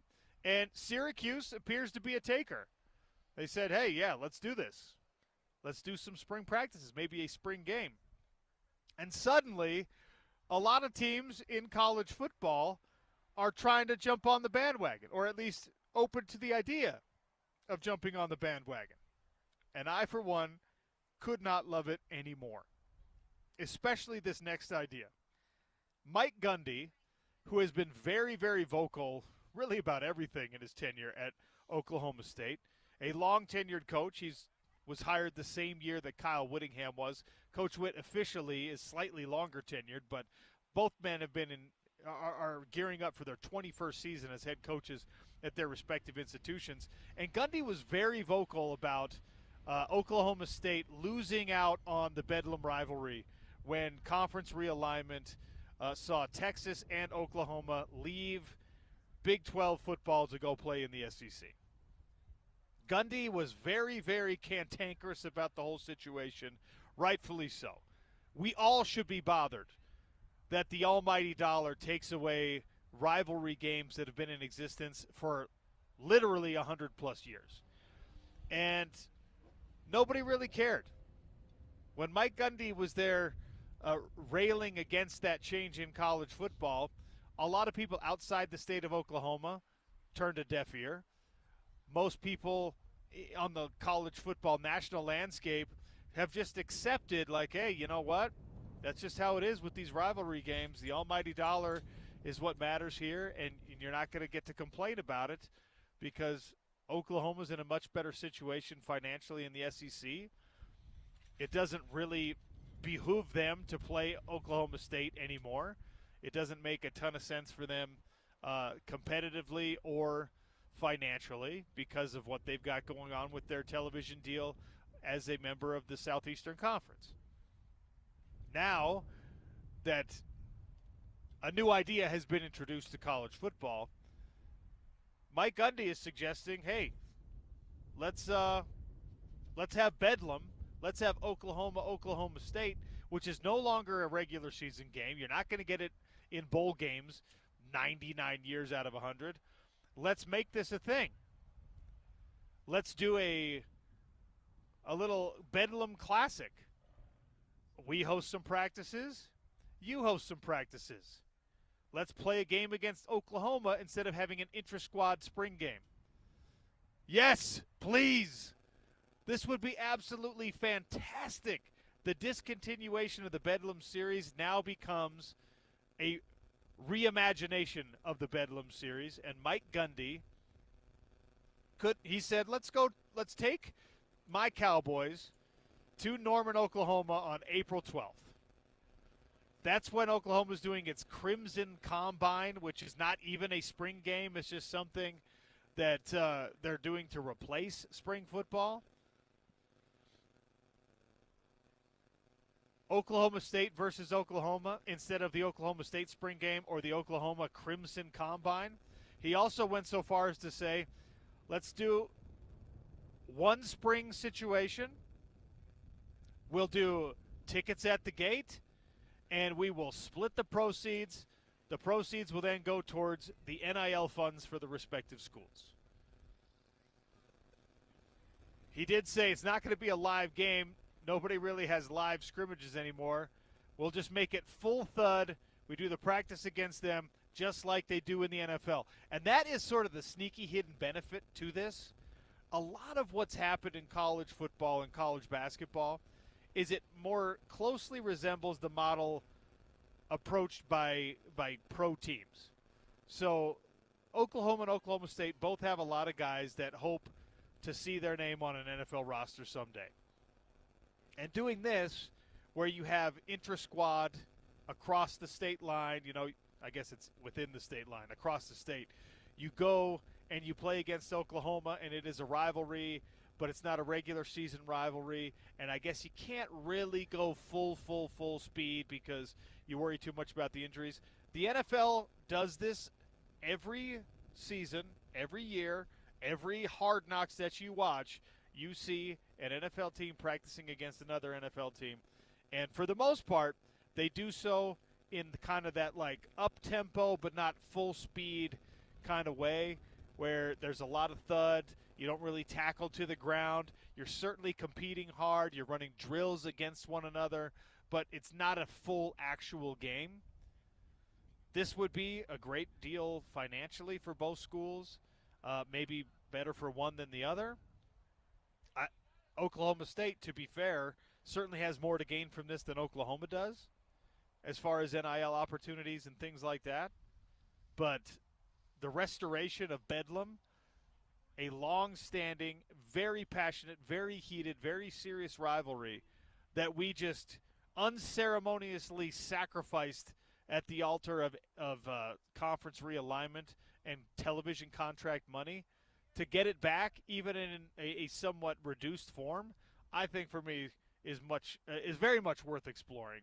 And even though half the time when Mike Gundy opens his mouth, I just laugh at what he has to say, this is one of his better ideas. I hope somebody takes it seriously, and it's something that Oklahoma at least entertains as a possibility.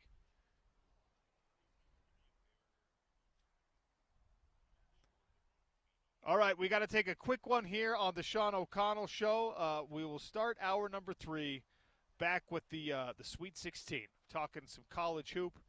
Matt Muehlbach is going to swing by, the former Arizona Wildcat. Arizona's got Duke.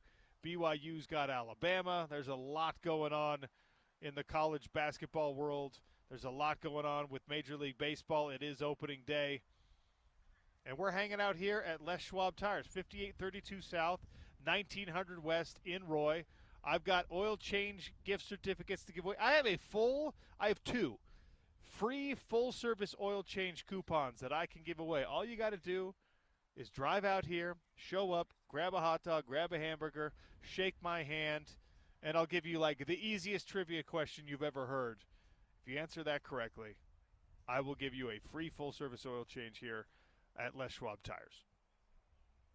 Lots left to get to. College hoops next with Matt Muehlbach on the Sean O'Connell Show. You're listening to Utah's #1 sports talk. It's ESPN 700 and 92.1 FM. Proud part of Utah's ESPN radio network.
probably John Tonje's hands to try to win the game. It's ISO. Tonje stops, pops, fades. Great shooter by Mag. And BYU's got it on the outlet, and they're going to win it. The Cougars, the 6th seed, going to the Sweet 16.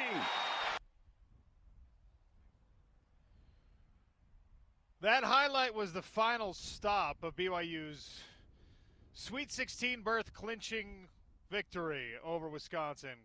Sound courtesy of TNT Sports. Brad Nessler, Brendan Haywood on that call.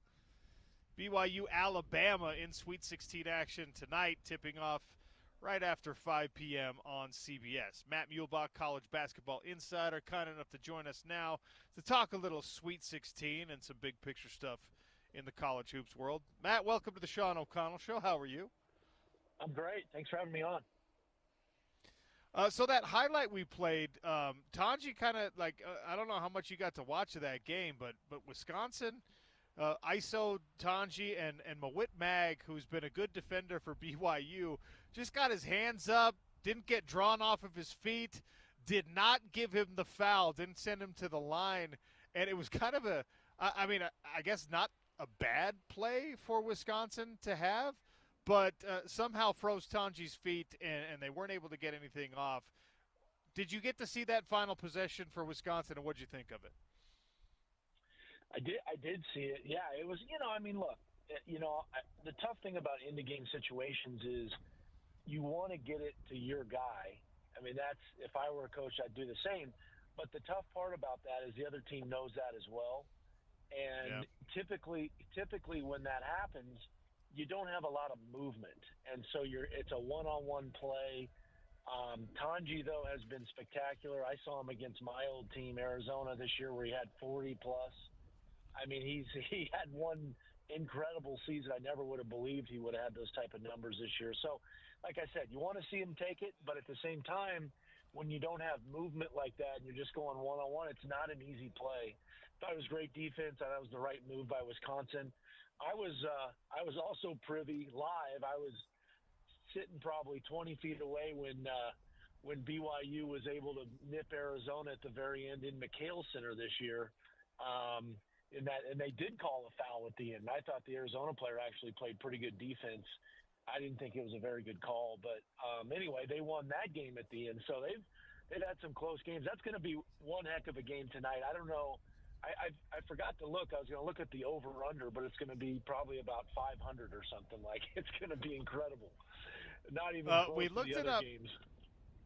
Yeah, I looked it up yesterday. I think it was 172 or something crazy like that. God. Was the over-under, the Yeah. total for that game. And, I mean, you look at what both of these teams have done all year, and you look at even what they've done in their recent tournament games, and it feels like it's going to be a track meet. Who does that benefit? Yeah.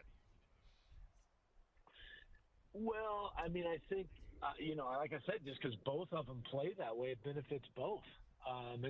It's the same style against the same style. I've seen Alabama play the past couple of years. They don't play slower than anybody. Same with I was impressed with BYU in person. It's kind of both. It's like, hey, it's like the Beat Bobby Flay, show where it's like the guy's going to say, I'm cooking a steak. I want to go steak on steak against Bobby. We're not going to do anything funky and different. We're going to go with what we both love to do. So in a matchup like that, and I mean, I don't disagree with your assessment. In a matchup like that, does it just come down to whose shots fall tonight? I mean, we've seen in basketball, every team now relies on the three-point shot significantly. BYU has done that this year, and against Alabama, an Elite Eight berth on the line. Is that what it comes down to? Is just who's hot? I think it does. I think there's three things to me. Who's hot? Who makes threes? Both teams are going to get a ton of threes. Who makes them? Who doesn't?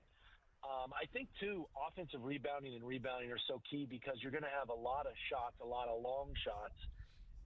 Who can corral those more than the other, because second chance opportunities could change the game. But I think the sneaky kind of stat is points in the paint, because when you have teams like this that shoot it from deep, everybody can shoot it. You're going to spread the floor, And for years and years, that's why the Warriors have been so good. They get a lot of, when they were at their prime, people didn't realize how many twos people like Steph and people like that would get in the paint because of the spread offense. And, which team can actually get a lot of easy buckets, and then that only enhances your deep shot and the three-point opportunity. So, it's going to be fun. It's just, I can't wait to see it. And I think the other game I'm pretty pumped up to see is my alma mater. I mentioned Arizona. They're the biggest underdog in the Sweet 16 at 9.5 against Duke. But they played them earlier. McHale, they didn't beat them. They lost by 14 or 15. And I kind of like those matchups for the underdog because they can go back and look at film and say, okay, here are the 3-4 things that we can change. The team that won typically is going to just look at it and say, hey, let's do the same thing. And so I think Arizona's got a chance to maybe change things, and that could be one heck of a game. Arizona and Duke have had a great history in the NCAA tournament of awesome games and even non-conference. So they've had this pretty cool East-West Coast rivalry for a long time. Is there anything, too, in that matchup? Look, Cooper Flagg is unbelievable. He's going to be the number 1 overall pick in the NBA draft. Obviously, fans here in Salt Lake City are hoping that's the Utah Jazz selecting right. him. But, he's a young guy, and this Arizona team, well, I guess everyone in college basketball is young, but this Arizona team's got some of its best players, maybe its best and most important player, a ton of experience. Someone, and we're seeing that dynamic sort of develop in these recent years in the NCAA tournament where, yes, it's wonderful to have these one-and-done type guys, but a lot of teams making the deepest runs and teams that have won national championships have got some upperclassmen and some folks who've made a run or two and not quite done it, and now this year could be their year. Is there anything to that when we're going to see Duke lean so heavily on Flagg, lean so heavily on some of the young players on its roster, and Arizona, I guess, could have what you might call an experience advantage here? Yeah, I think there's a lot to it. And to your point, we've seen the success, play out in the tournament. And I think there's a lot, too, that I was in 3 Sweet 16s as a player, and all 3 of them we were favored. And it's hard to be the favorite game in and game out. It takes its toll on you. And, it's almost like a baseball game where every game is completely different. Like people are saying, oh, Duke looked incredible in that second round action against Baylor, which they did. They looked amazing. But again, like a baseball game, things change. You change a pitcher, everything changes really quickly. And I think it's just going to be interesting. Like you said, experience versus youth. A team that lost already can kind of change things up. And the underdog. In 2011, I was doing the radio for Arizona, and Arizona beat a Duke team that was led by Kyrie Irving and like 4 other pros. They were incredible, and Arizona held them off. And they had a go-to guy in Derek Williams. This year, Arizona has the go-to guy in Caleb Love, who, by the way, beat Coach K in his last game ever in the Final Four a few years ago. And so he's played them, I think. This is like the 10th time Caleb Love has played Duke, which is pretty crazy. Like it was an all-time record. So yeah, it's going to be fun. Yeah, that's an interesting matchup. People are probably sick of me asking this question, but I've brought it to every one of our basketball guests this week. It is a weird year in the Sweet 16. Only 4 conferences represented. All of them are power conferences. The SEC is overrepresented in this year and in this Sweet 16 field. Is Cinderella dead in college basketball because of all the changes with transfer portals and NIL money? I don't know if it's dead, and I think to that end, we may see these more mild upsets, today and tomorrow, where it's a 4 beating a 1 or a 5 beating a 1 or whatever it might be. Call those a little more mild, but I will say, in this era, take a team like Arizona.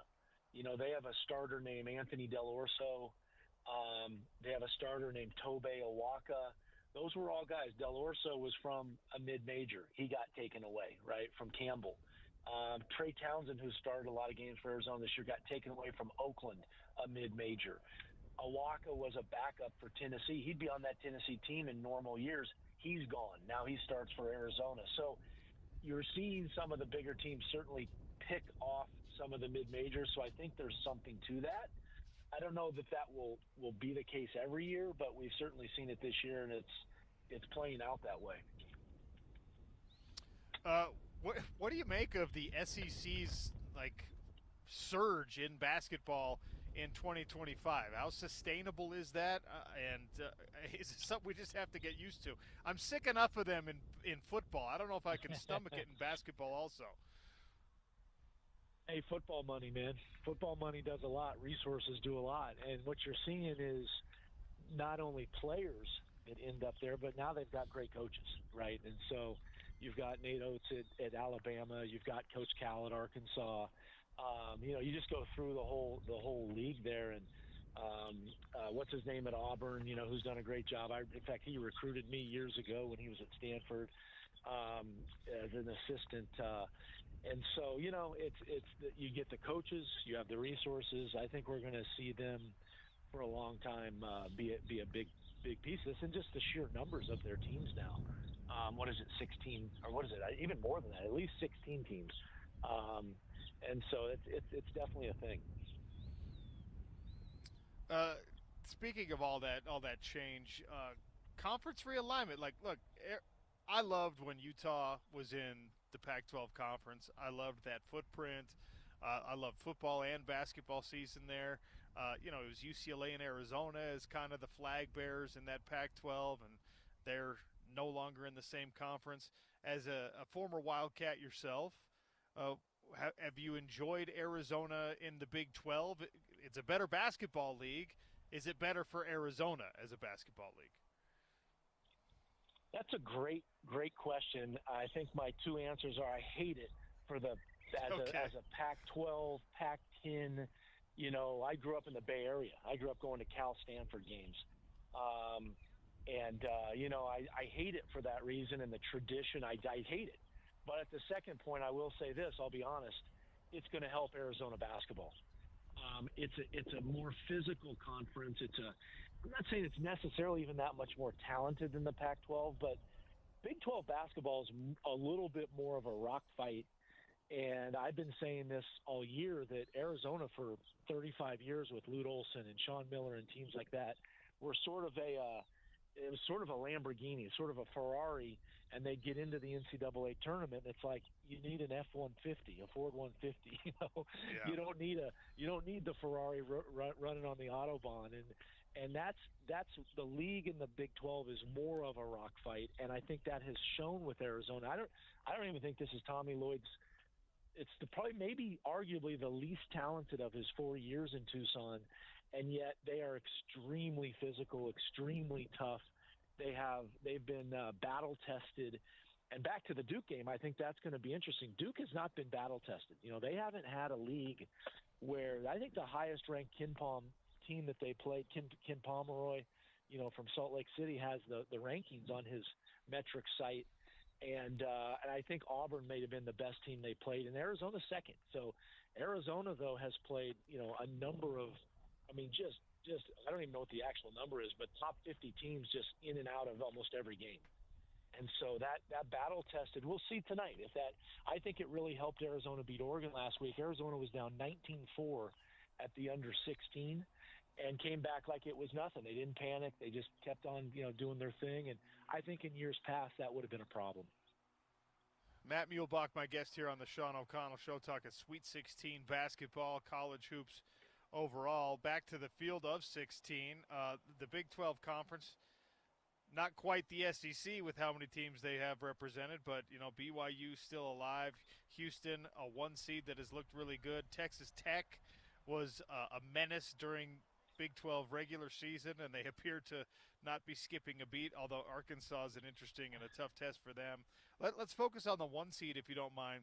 Houston, one of the best teams in the country all year long.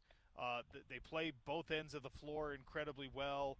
They've got an intriguing matchup here in the Sweet 16, but I think we probably identified this halfway through the regular season that if somebody from this conference is going to make a deep run and is going to be a favorite the whole way, it's this Kelvin Sampson coached Houston Cougars team. What do you make of Houston and the matchup with Purdue?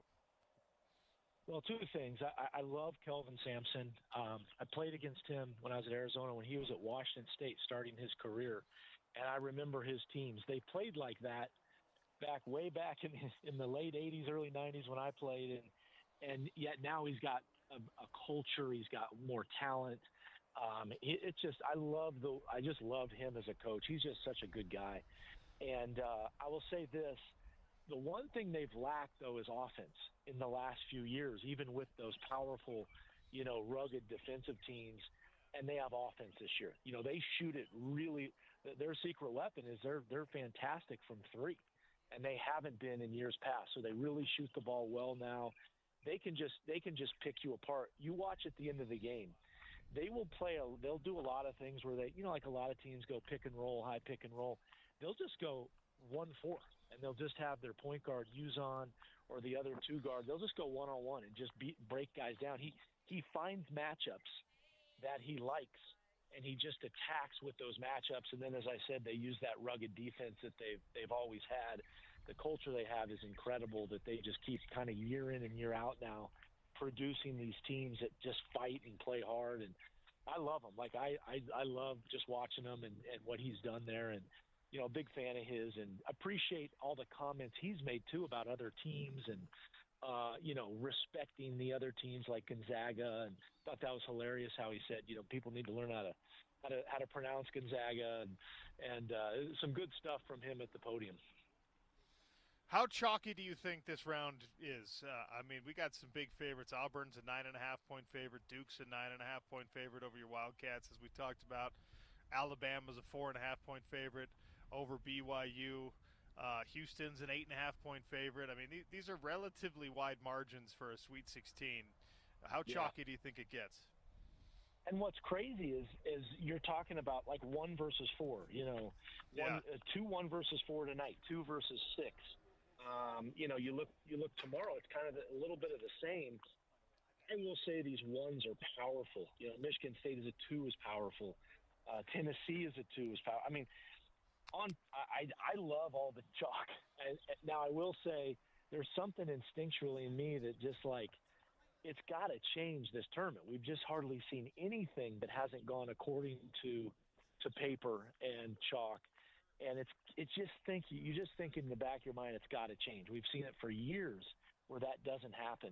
And so my gut is the chalk all the way. But at the same time, my experience tells me just watching this tournament, man, I would not be surprised at some really crazy results. All right. I have not yet picked your brain about the recent developments with Utah men's basketball. Alex Jensen has been hired officially as head coach. Pete Thamel's reporting that the assistant general manager of the Sacramento Kings, Wes Wilcox, is headed to be the general manager of the Utah men's basketball program. Raf Chilius already on the assistant staff for Alex Jensen, who is finishing out his NBA season with Dallas. We know what the contract looks like. It's 6 years, $3.5 million, puts him in the middle of the pack for the Big 12 conference. Your thoughts on Alex Jensen and also on the model of the longtime NBA assistant coming to take over not just any college program, but his alma mater where he was part of the glory days. I love it. I think it's a great move. I think I trust Mark Harlan, the AD at Utah. I've known him for a long time. He's a really smart guy. He's thoughtful. I think they have a strategy, right? And I think that's one of the things in this day and era. You've got to kind of have an identity and a strategy that sets you apart, right? That you have a really clear kind of vision of what you want to do, and it seems like they have that with Coach Jensen. And I typically am the first guy to say I think the idea of recruiting a guy just because he bleeds, your school colors is kind of ridiculous, right? Like the fans all want that, but if he's the right guy, then it makes total sense, right? Then you're just adding value to what you already have, and I think that's what Mark has seen in him. And I've always likened the Utah program to the program I played at, Arizona, which you go back to the '60s how good 50s and 60s, how good Utah has been. It's a basketball state. It's a basketball fan base. Arizona's been the same way. They were back in the 70s. They had the first African-American head coach ever and in Division I basketball. And, it's a basketball city. And when you have that thread, those bones, I think it naturally draws kids. You can go to the history. You can look it up. You can feel it when you're there. And I feel it when I've done announced games at Utah, in Salt Lake. I can feel the history. And so I think they've got a really nice plan, and I think they're going to be successful. That's certainly the hope for everyone here. And I guess this is probably the case with every program, but the idea that a fan base has to get excited about your coach, a donor base has to get excited about your coach, and then, of course, the NIL opportunities come from that, and those are supposed to breed success. It seems, Matt, like such a direct recipe for success, but harder than ever to try to actually piece those things together. I love the hire. I love the assistants that he's put together so far. And now I guess my question for you is, will Utah basketball actually be able to put the pieces in place? I know that there's more NIL money coming in for basketball than there was before, and I know that Alex Jensen has a track record of developing talent, and it doesn't have to be the number one guy in the country. He's going to get the most out of you. What then is the missing ingredient to actually put it all together? I think it's just players, right? You got to have some the talent and the players. You got to have some dudes, as they say. And remember, I agree with what you just said about how hard it is now because of all the pieces you've got to kind of put together in the puzzle. But remember, that's the same for every school every year. Yeah. Like, just because you're Duke, now you're going to probably lose three of the best players in the country. So how do you replace that in all of a sudden? Now, again, it's Duke. I'm sure they've got their guys coming in, but it's hard for everyone. And so that, I think, creates opportunities for people like Utah that have been good the last few years, haven't really been great. And so now it gives them the opportunity to kind of just step it up. And there's so much movement among teams that it's the Wild West. And it gives everybody, I think, a great opportunity to change things almost instantly. The transfer portal window is open already in college basketball while the tournament continues. Utah basketball is going to be part of this new college basketball crown thing they've got going on in Vegas. Yep. I'm actually looking forward to it, just see what it's like, something new. I get to go announce one of the games. But it's a weird dynamic because they got 4 guys on the roster who have already put their names in the transfer portal.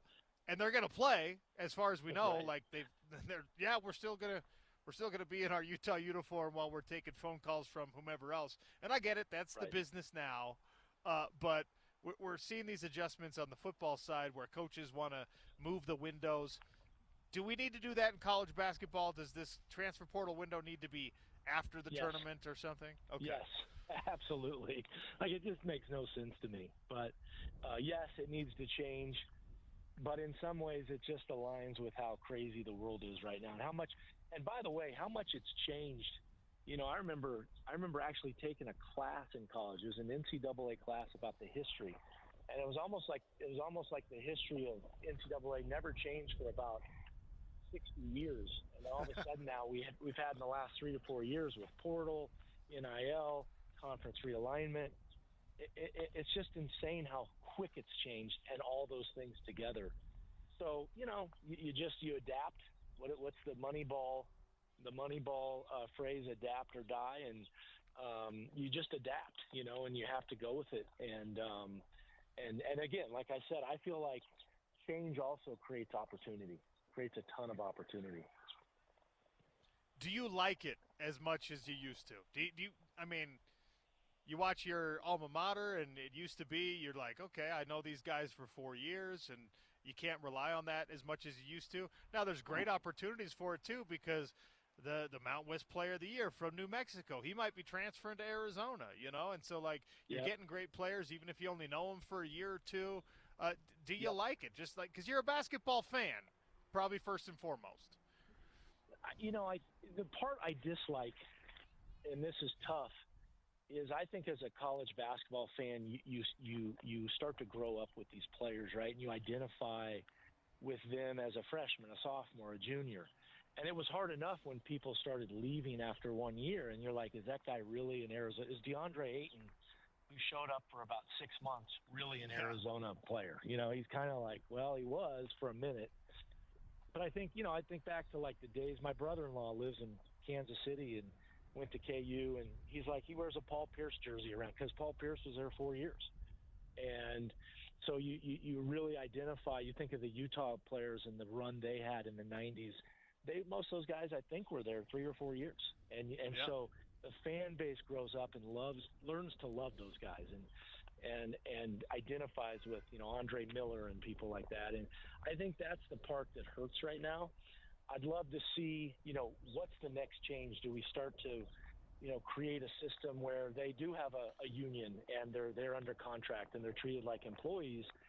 And if they are, I think that's good for everyone. Then you can maybe control some of the movement. You give them rights as players. I did find it funny when one of the coaches, I think it was the coach from Maryland, said this is crazy. And he's right. He's right. It's crazy, but coaches can leave too. So, he was citing the fact that, agents are pumping up the money and pumping up the opportunity. I'm like, well, yeah, that's the same thing they do for coaches. It's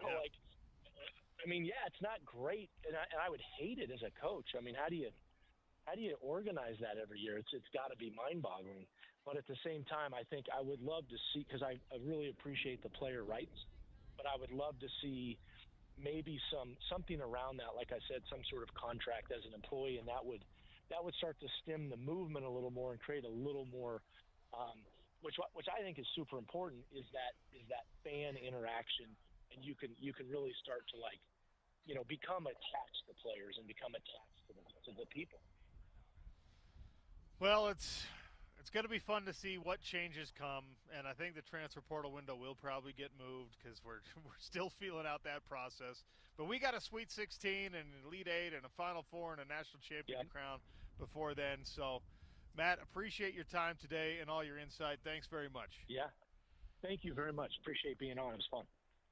That's Matt Muehlbach, former Arizona Wildcat, college basketball insider. Great get by James Peterson having Matt Muehlbach come on. That was a fun conversation about all things college basketball. And the Arizona Wildcats are still alive in the Sweet 16. They've got they're in this really unfortunate situation where they're a blue blood-ish, at least, right? And they're up against a team that a lot of people have already crowned as the eventual national champion this year. There's plenty of basketball left to play, regardless of what Arizona can do. I mean, Duke's going to have a tough road if and when they can get it done. But Arizona, a big-time underdog against Duke. It is something to keep an eye on, though, what we touched on, what Matt and I touched on. Arizona is a more experienced team. Arizona's got more of the Caleb Love type players who have been in the big shot, get the big stop, win the big game scenario. They've done it. A bunch of those guys have done it 2 and 3 years in a row. And as talented as Duke is, and as unbelievable as especially Cooper Flagg is, he's been playing big-time college basketball for about 5 minutes.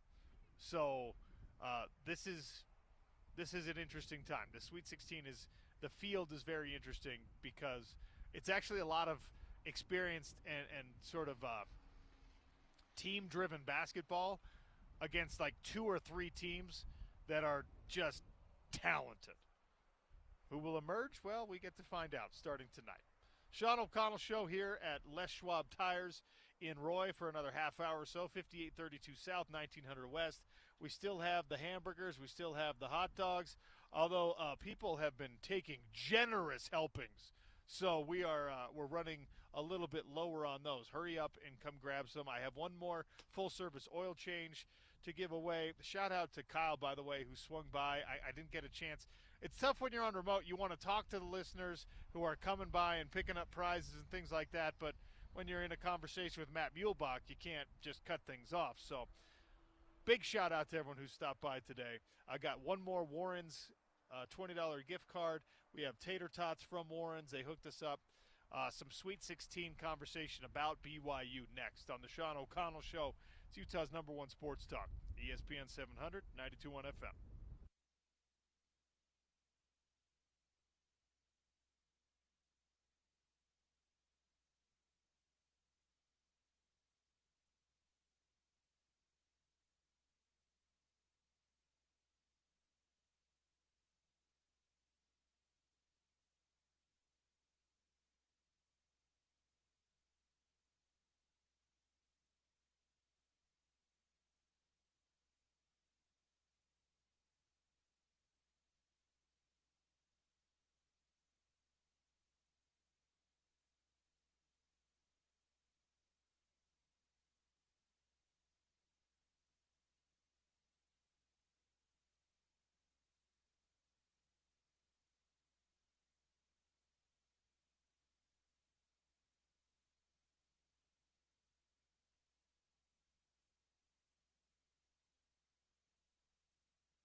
All right, Sean O'Connell Show wages on here on a Thursday. We're up in Roy at Les Schwab Tires out in the sunshine. Come by and see us. A break from our regular programming to talk about something really, really important in our community, a cause that's near and dear to the hearts of a lot of people here at Broadway Media, certainly here on ESPN 700.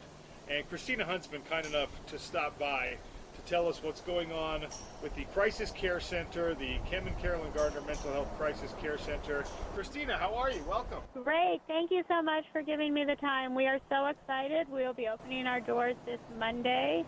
I know what that's like from a loved one suffering from a mental health or substance use crisis.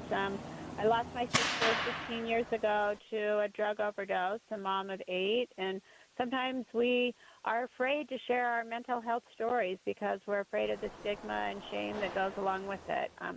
We looked at what our dad did with cancer and establishing the Huntsman Cancer Institute, and when you go in to get treated, you don't have that shame and stigma about getting treated for cancer, and because you know it's a disease similar to mental health and substance use. It is a brain disease that somebody is suffering from, and because of that shame and stigma, we often wait too long to get the help that we need.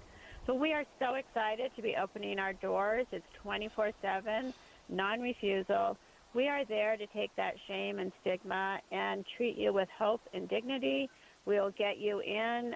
Typically, you would go to an emergency room and sometimes wait up to 8 to 10 hours to get the help that you need. And oftentimes, you wouldn't have the psychiatrist there to give you the plan that you may need. So here, it's just for mental health and substance use. You will be seen within 20 minutes and get those wraparound services and leave with a plan. And if you need to stay longer, we have a floor with 30 beds where we can take care of you.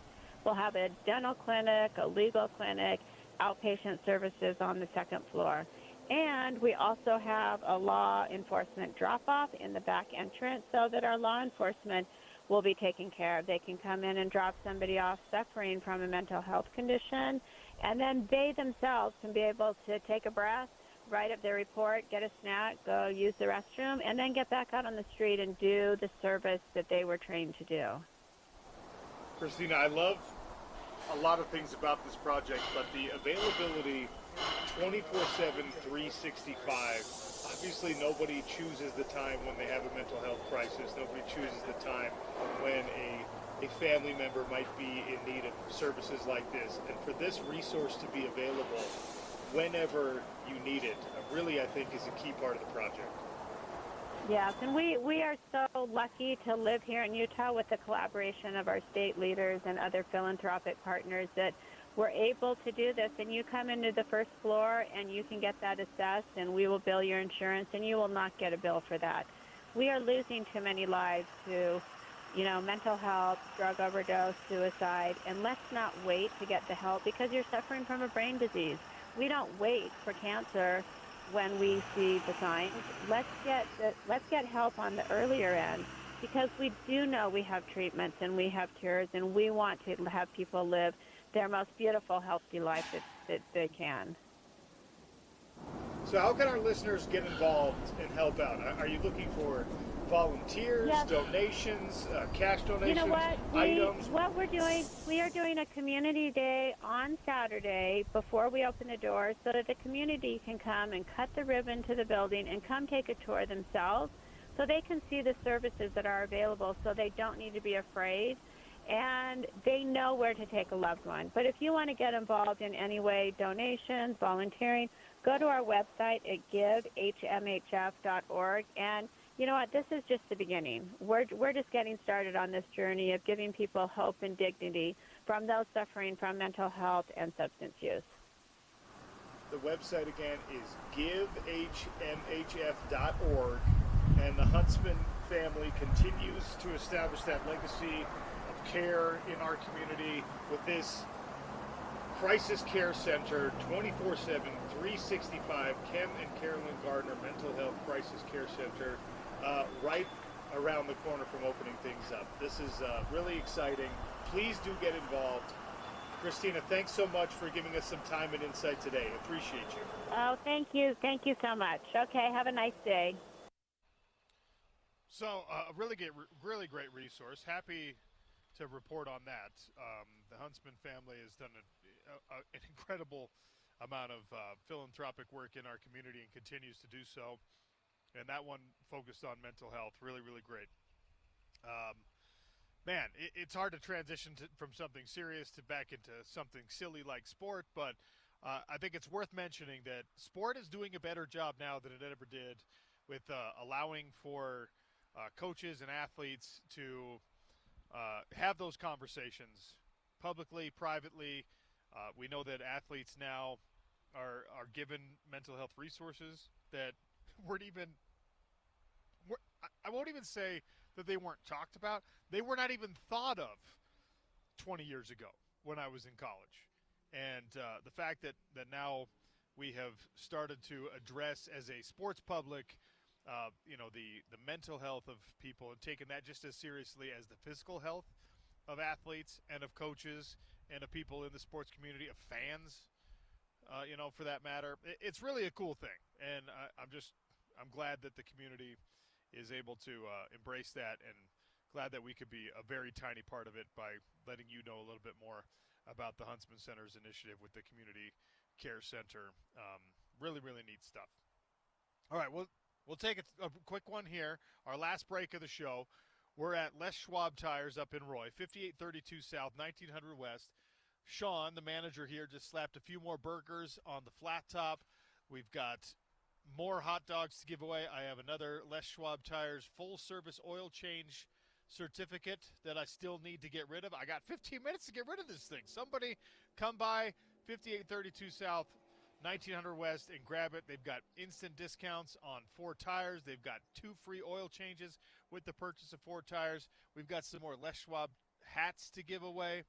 Our prize table's been a little bit picked over, but we still have hats to give away. We still have a Warren's gift card. Warren has provided us with the tater tots to go with our burgers and our hot dogs today. So plenty of reason left to come here to the Les Schwab Tire in Roy, 5832 South, 1900 West. We'll see you very, very soon. Some final thoughts on the show and a tank race update, maybe, if we've got enough time for it next. It's Utah's #1 sports talk. You're listening to the Sean O'Connell Show on ESPN 700, 92.1 FM.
right, Utah Jazz back in action tonight, which means we need a tank race update. James Peterson has a brief tank race update for us, and then we'll get to a conversation with Sean here from Les Schwab Tires. Then we'll send you off into your Thursday afternoon. James, tank race, give me the update. Huge development. The Wizards won last night, OC. They beat the Sixers. Yes. Those dumb magicians winning games. Oh, Wizards. You fools! You fools! So Jazz are now in front. They are now leading the tank race again. Clippers also beat the Knicks last night, which helps in the secondary tank as they're right next to the T-Wolves in the Western Conference standings. Tonight, we've talked about it, Jazz hosting the Rockets, 7 o'clock on KJazz. Also at the Delta Center if you're looking for a good time. The games are still a ton of fun. Even though they're not trying to win, they do a great job with the game ops and stuff, keeping you interested. And this team still plays hard. There's still a ton of fun to go to the games if you're looking for a night out tonight against the Rockets. Rockets a good team too, so a chance to see a really good team tonight. Wizards hosting the Pacers. Maybe they can make it 2 in a row. Let's go Wizards. Let's go Washington. So quickly, the standings. Jazz now in front at 16-57. Wizards 16-56. That means the Jazz have a half-game lead. Hornets 18-54, 2.5 games back of the Jazz. Pelicans, they won on Monday night earlier this week, so they're now up to 20 wins, 20-53. Now 4 games back of the top spot, a game and a half back of the third spot, which again, same odds as the number one, as the worst team in the league. So they're falling back. They're going back in the pack there, the Pelicans. If they're not careful, they're going to end up with the second best lottery odds instead of tied for the first. Where are the T-Wolves? Again, the Jazz do have the T-Wolves first-round pick as a result of the Rudy Gobert trade a couple years ago. T-Wolves are 8th right now, a half game behind the Clippers and Warriors, who are tied for 6th. And they're also 5.5 games ahead of the 9th place Kings. So, listen, they're not falling farther than 8th place. They're going to be in the play-in race. And they're looking like they'll probably be in the regular playoffs as well, but we shall see. March Madness, the lottery picks, or the borderline lottery picks, you can scout tonight. BYU versus Alabama, of course. We've been talking about it all week. 5 o'clock tonight on CBS. That's BYU's Yegor Demon, the point guard. In a lot of the mock drafts, OC, he's actually fallen out of the lottery, but those are just mock drafts. He could certainly be there. You see it all the time, where guys will play their way back into those conversations with tournament play specifically. So, yeah. If Yegor Demon can have a good game tonight and maybe BYU wins, then who knows where he'll end up. But certainly something to keep an eye on. For sure. Because there's always the opportunity for him to come back and play more if he's not a lottery pick. Absolutely. So he's at least a borderline lottery pick. Still a chance he gets picked in the lottery. Florida versus Maryland. Derek Queen, one of the Crab 5 for Maryland. Fantastic freshman. He's the one that's hit the only game-winning buzzer beater of the tournament. He's in action tonight. That's going to be simultaneously for most of the BYU game. Tip-off at 5:30 on TBS and True TV. Duke, Arizona. We know Cooper Flagg, Con Kneppel, Common, Malawach, their center as well. They've got 3 guys right now projected to be picked in the lottery, 2 others besides Cooper Flagg. So a lot to watch in the Duke-Arizona game. That's at 7:30 on CBS. The other game, no lottery picks or borderline lottery picks to watch in the last game of the night. Who scouting for the Minnesota pick? Yahoo Sports is Kevin O'Connor. No, not that Kevin O'Connor that Andre Miller. That Andre Miller has a problem with. Yeah, the one who didn't like Kevin O'Connor, that didn't like how in shape Andre Miller was. Yeah, a different guy. He has the Jazz picking Carter Bryant, Arizona's forward. He's kind of a defensive specialist. A lot of not a great shooter now, but certainly has good form, potential to develop into a good shooter as well. I really like Carter Bryant, so I like that projection. Bleacher Report has Yegor Demon as falling to them with Minnesota's pick. So that just gives you an idea of how some mocks have him outside of the lottery right now. Ryan Smith hopes that's the case, because what he wants is this BYU to Utah Jazz pipeline that seems like kind of a silly dream, if I'm being honest. Yeah. But when you're the owner and you're filling the BYU roster with your donations and you're filling the Utah Jazz roster because you own the team, well, I mean, then you get to have visions like that. So that's absolutely very interesting stuff to think about. That's your tank race update, OC. All right, great stuff. Wrapping up the show at Les Schwab Tire Center in Roy, 5832 South, 1900 West.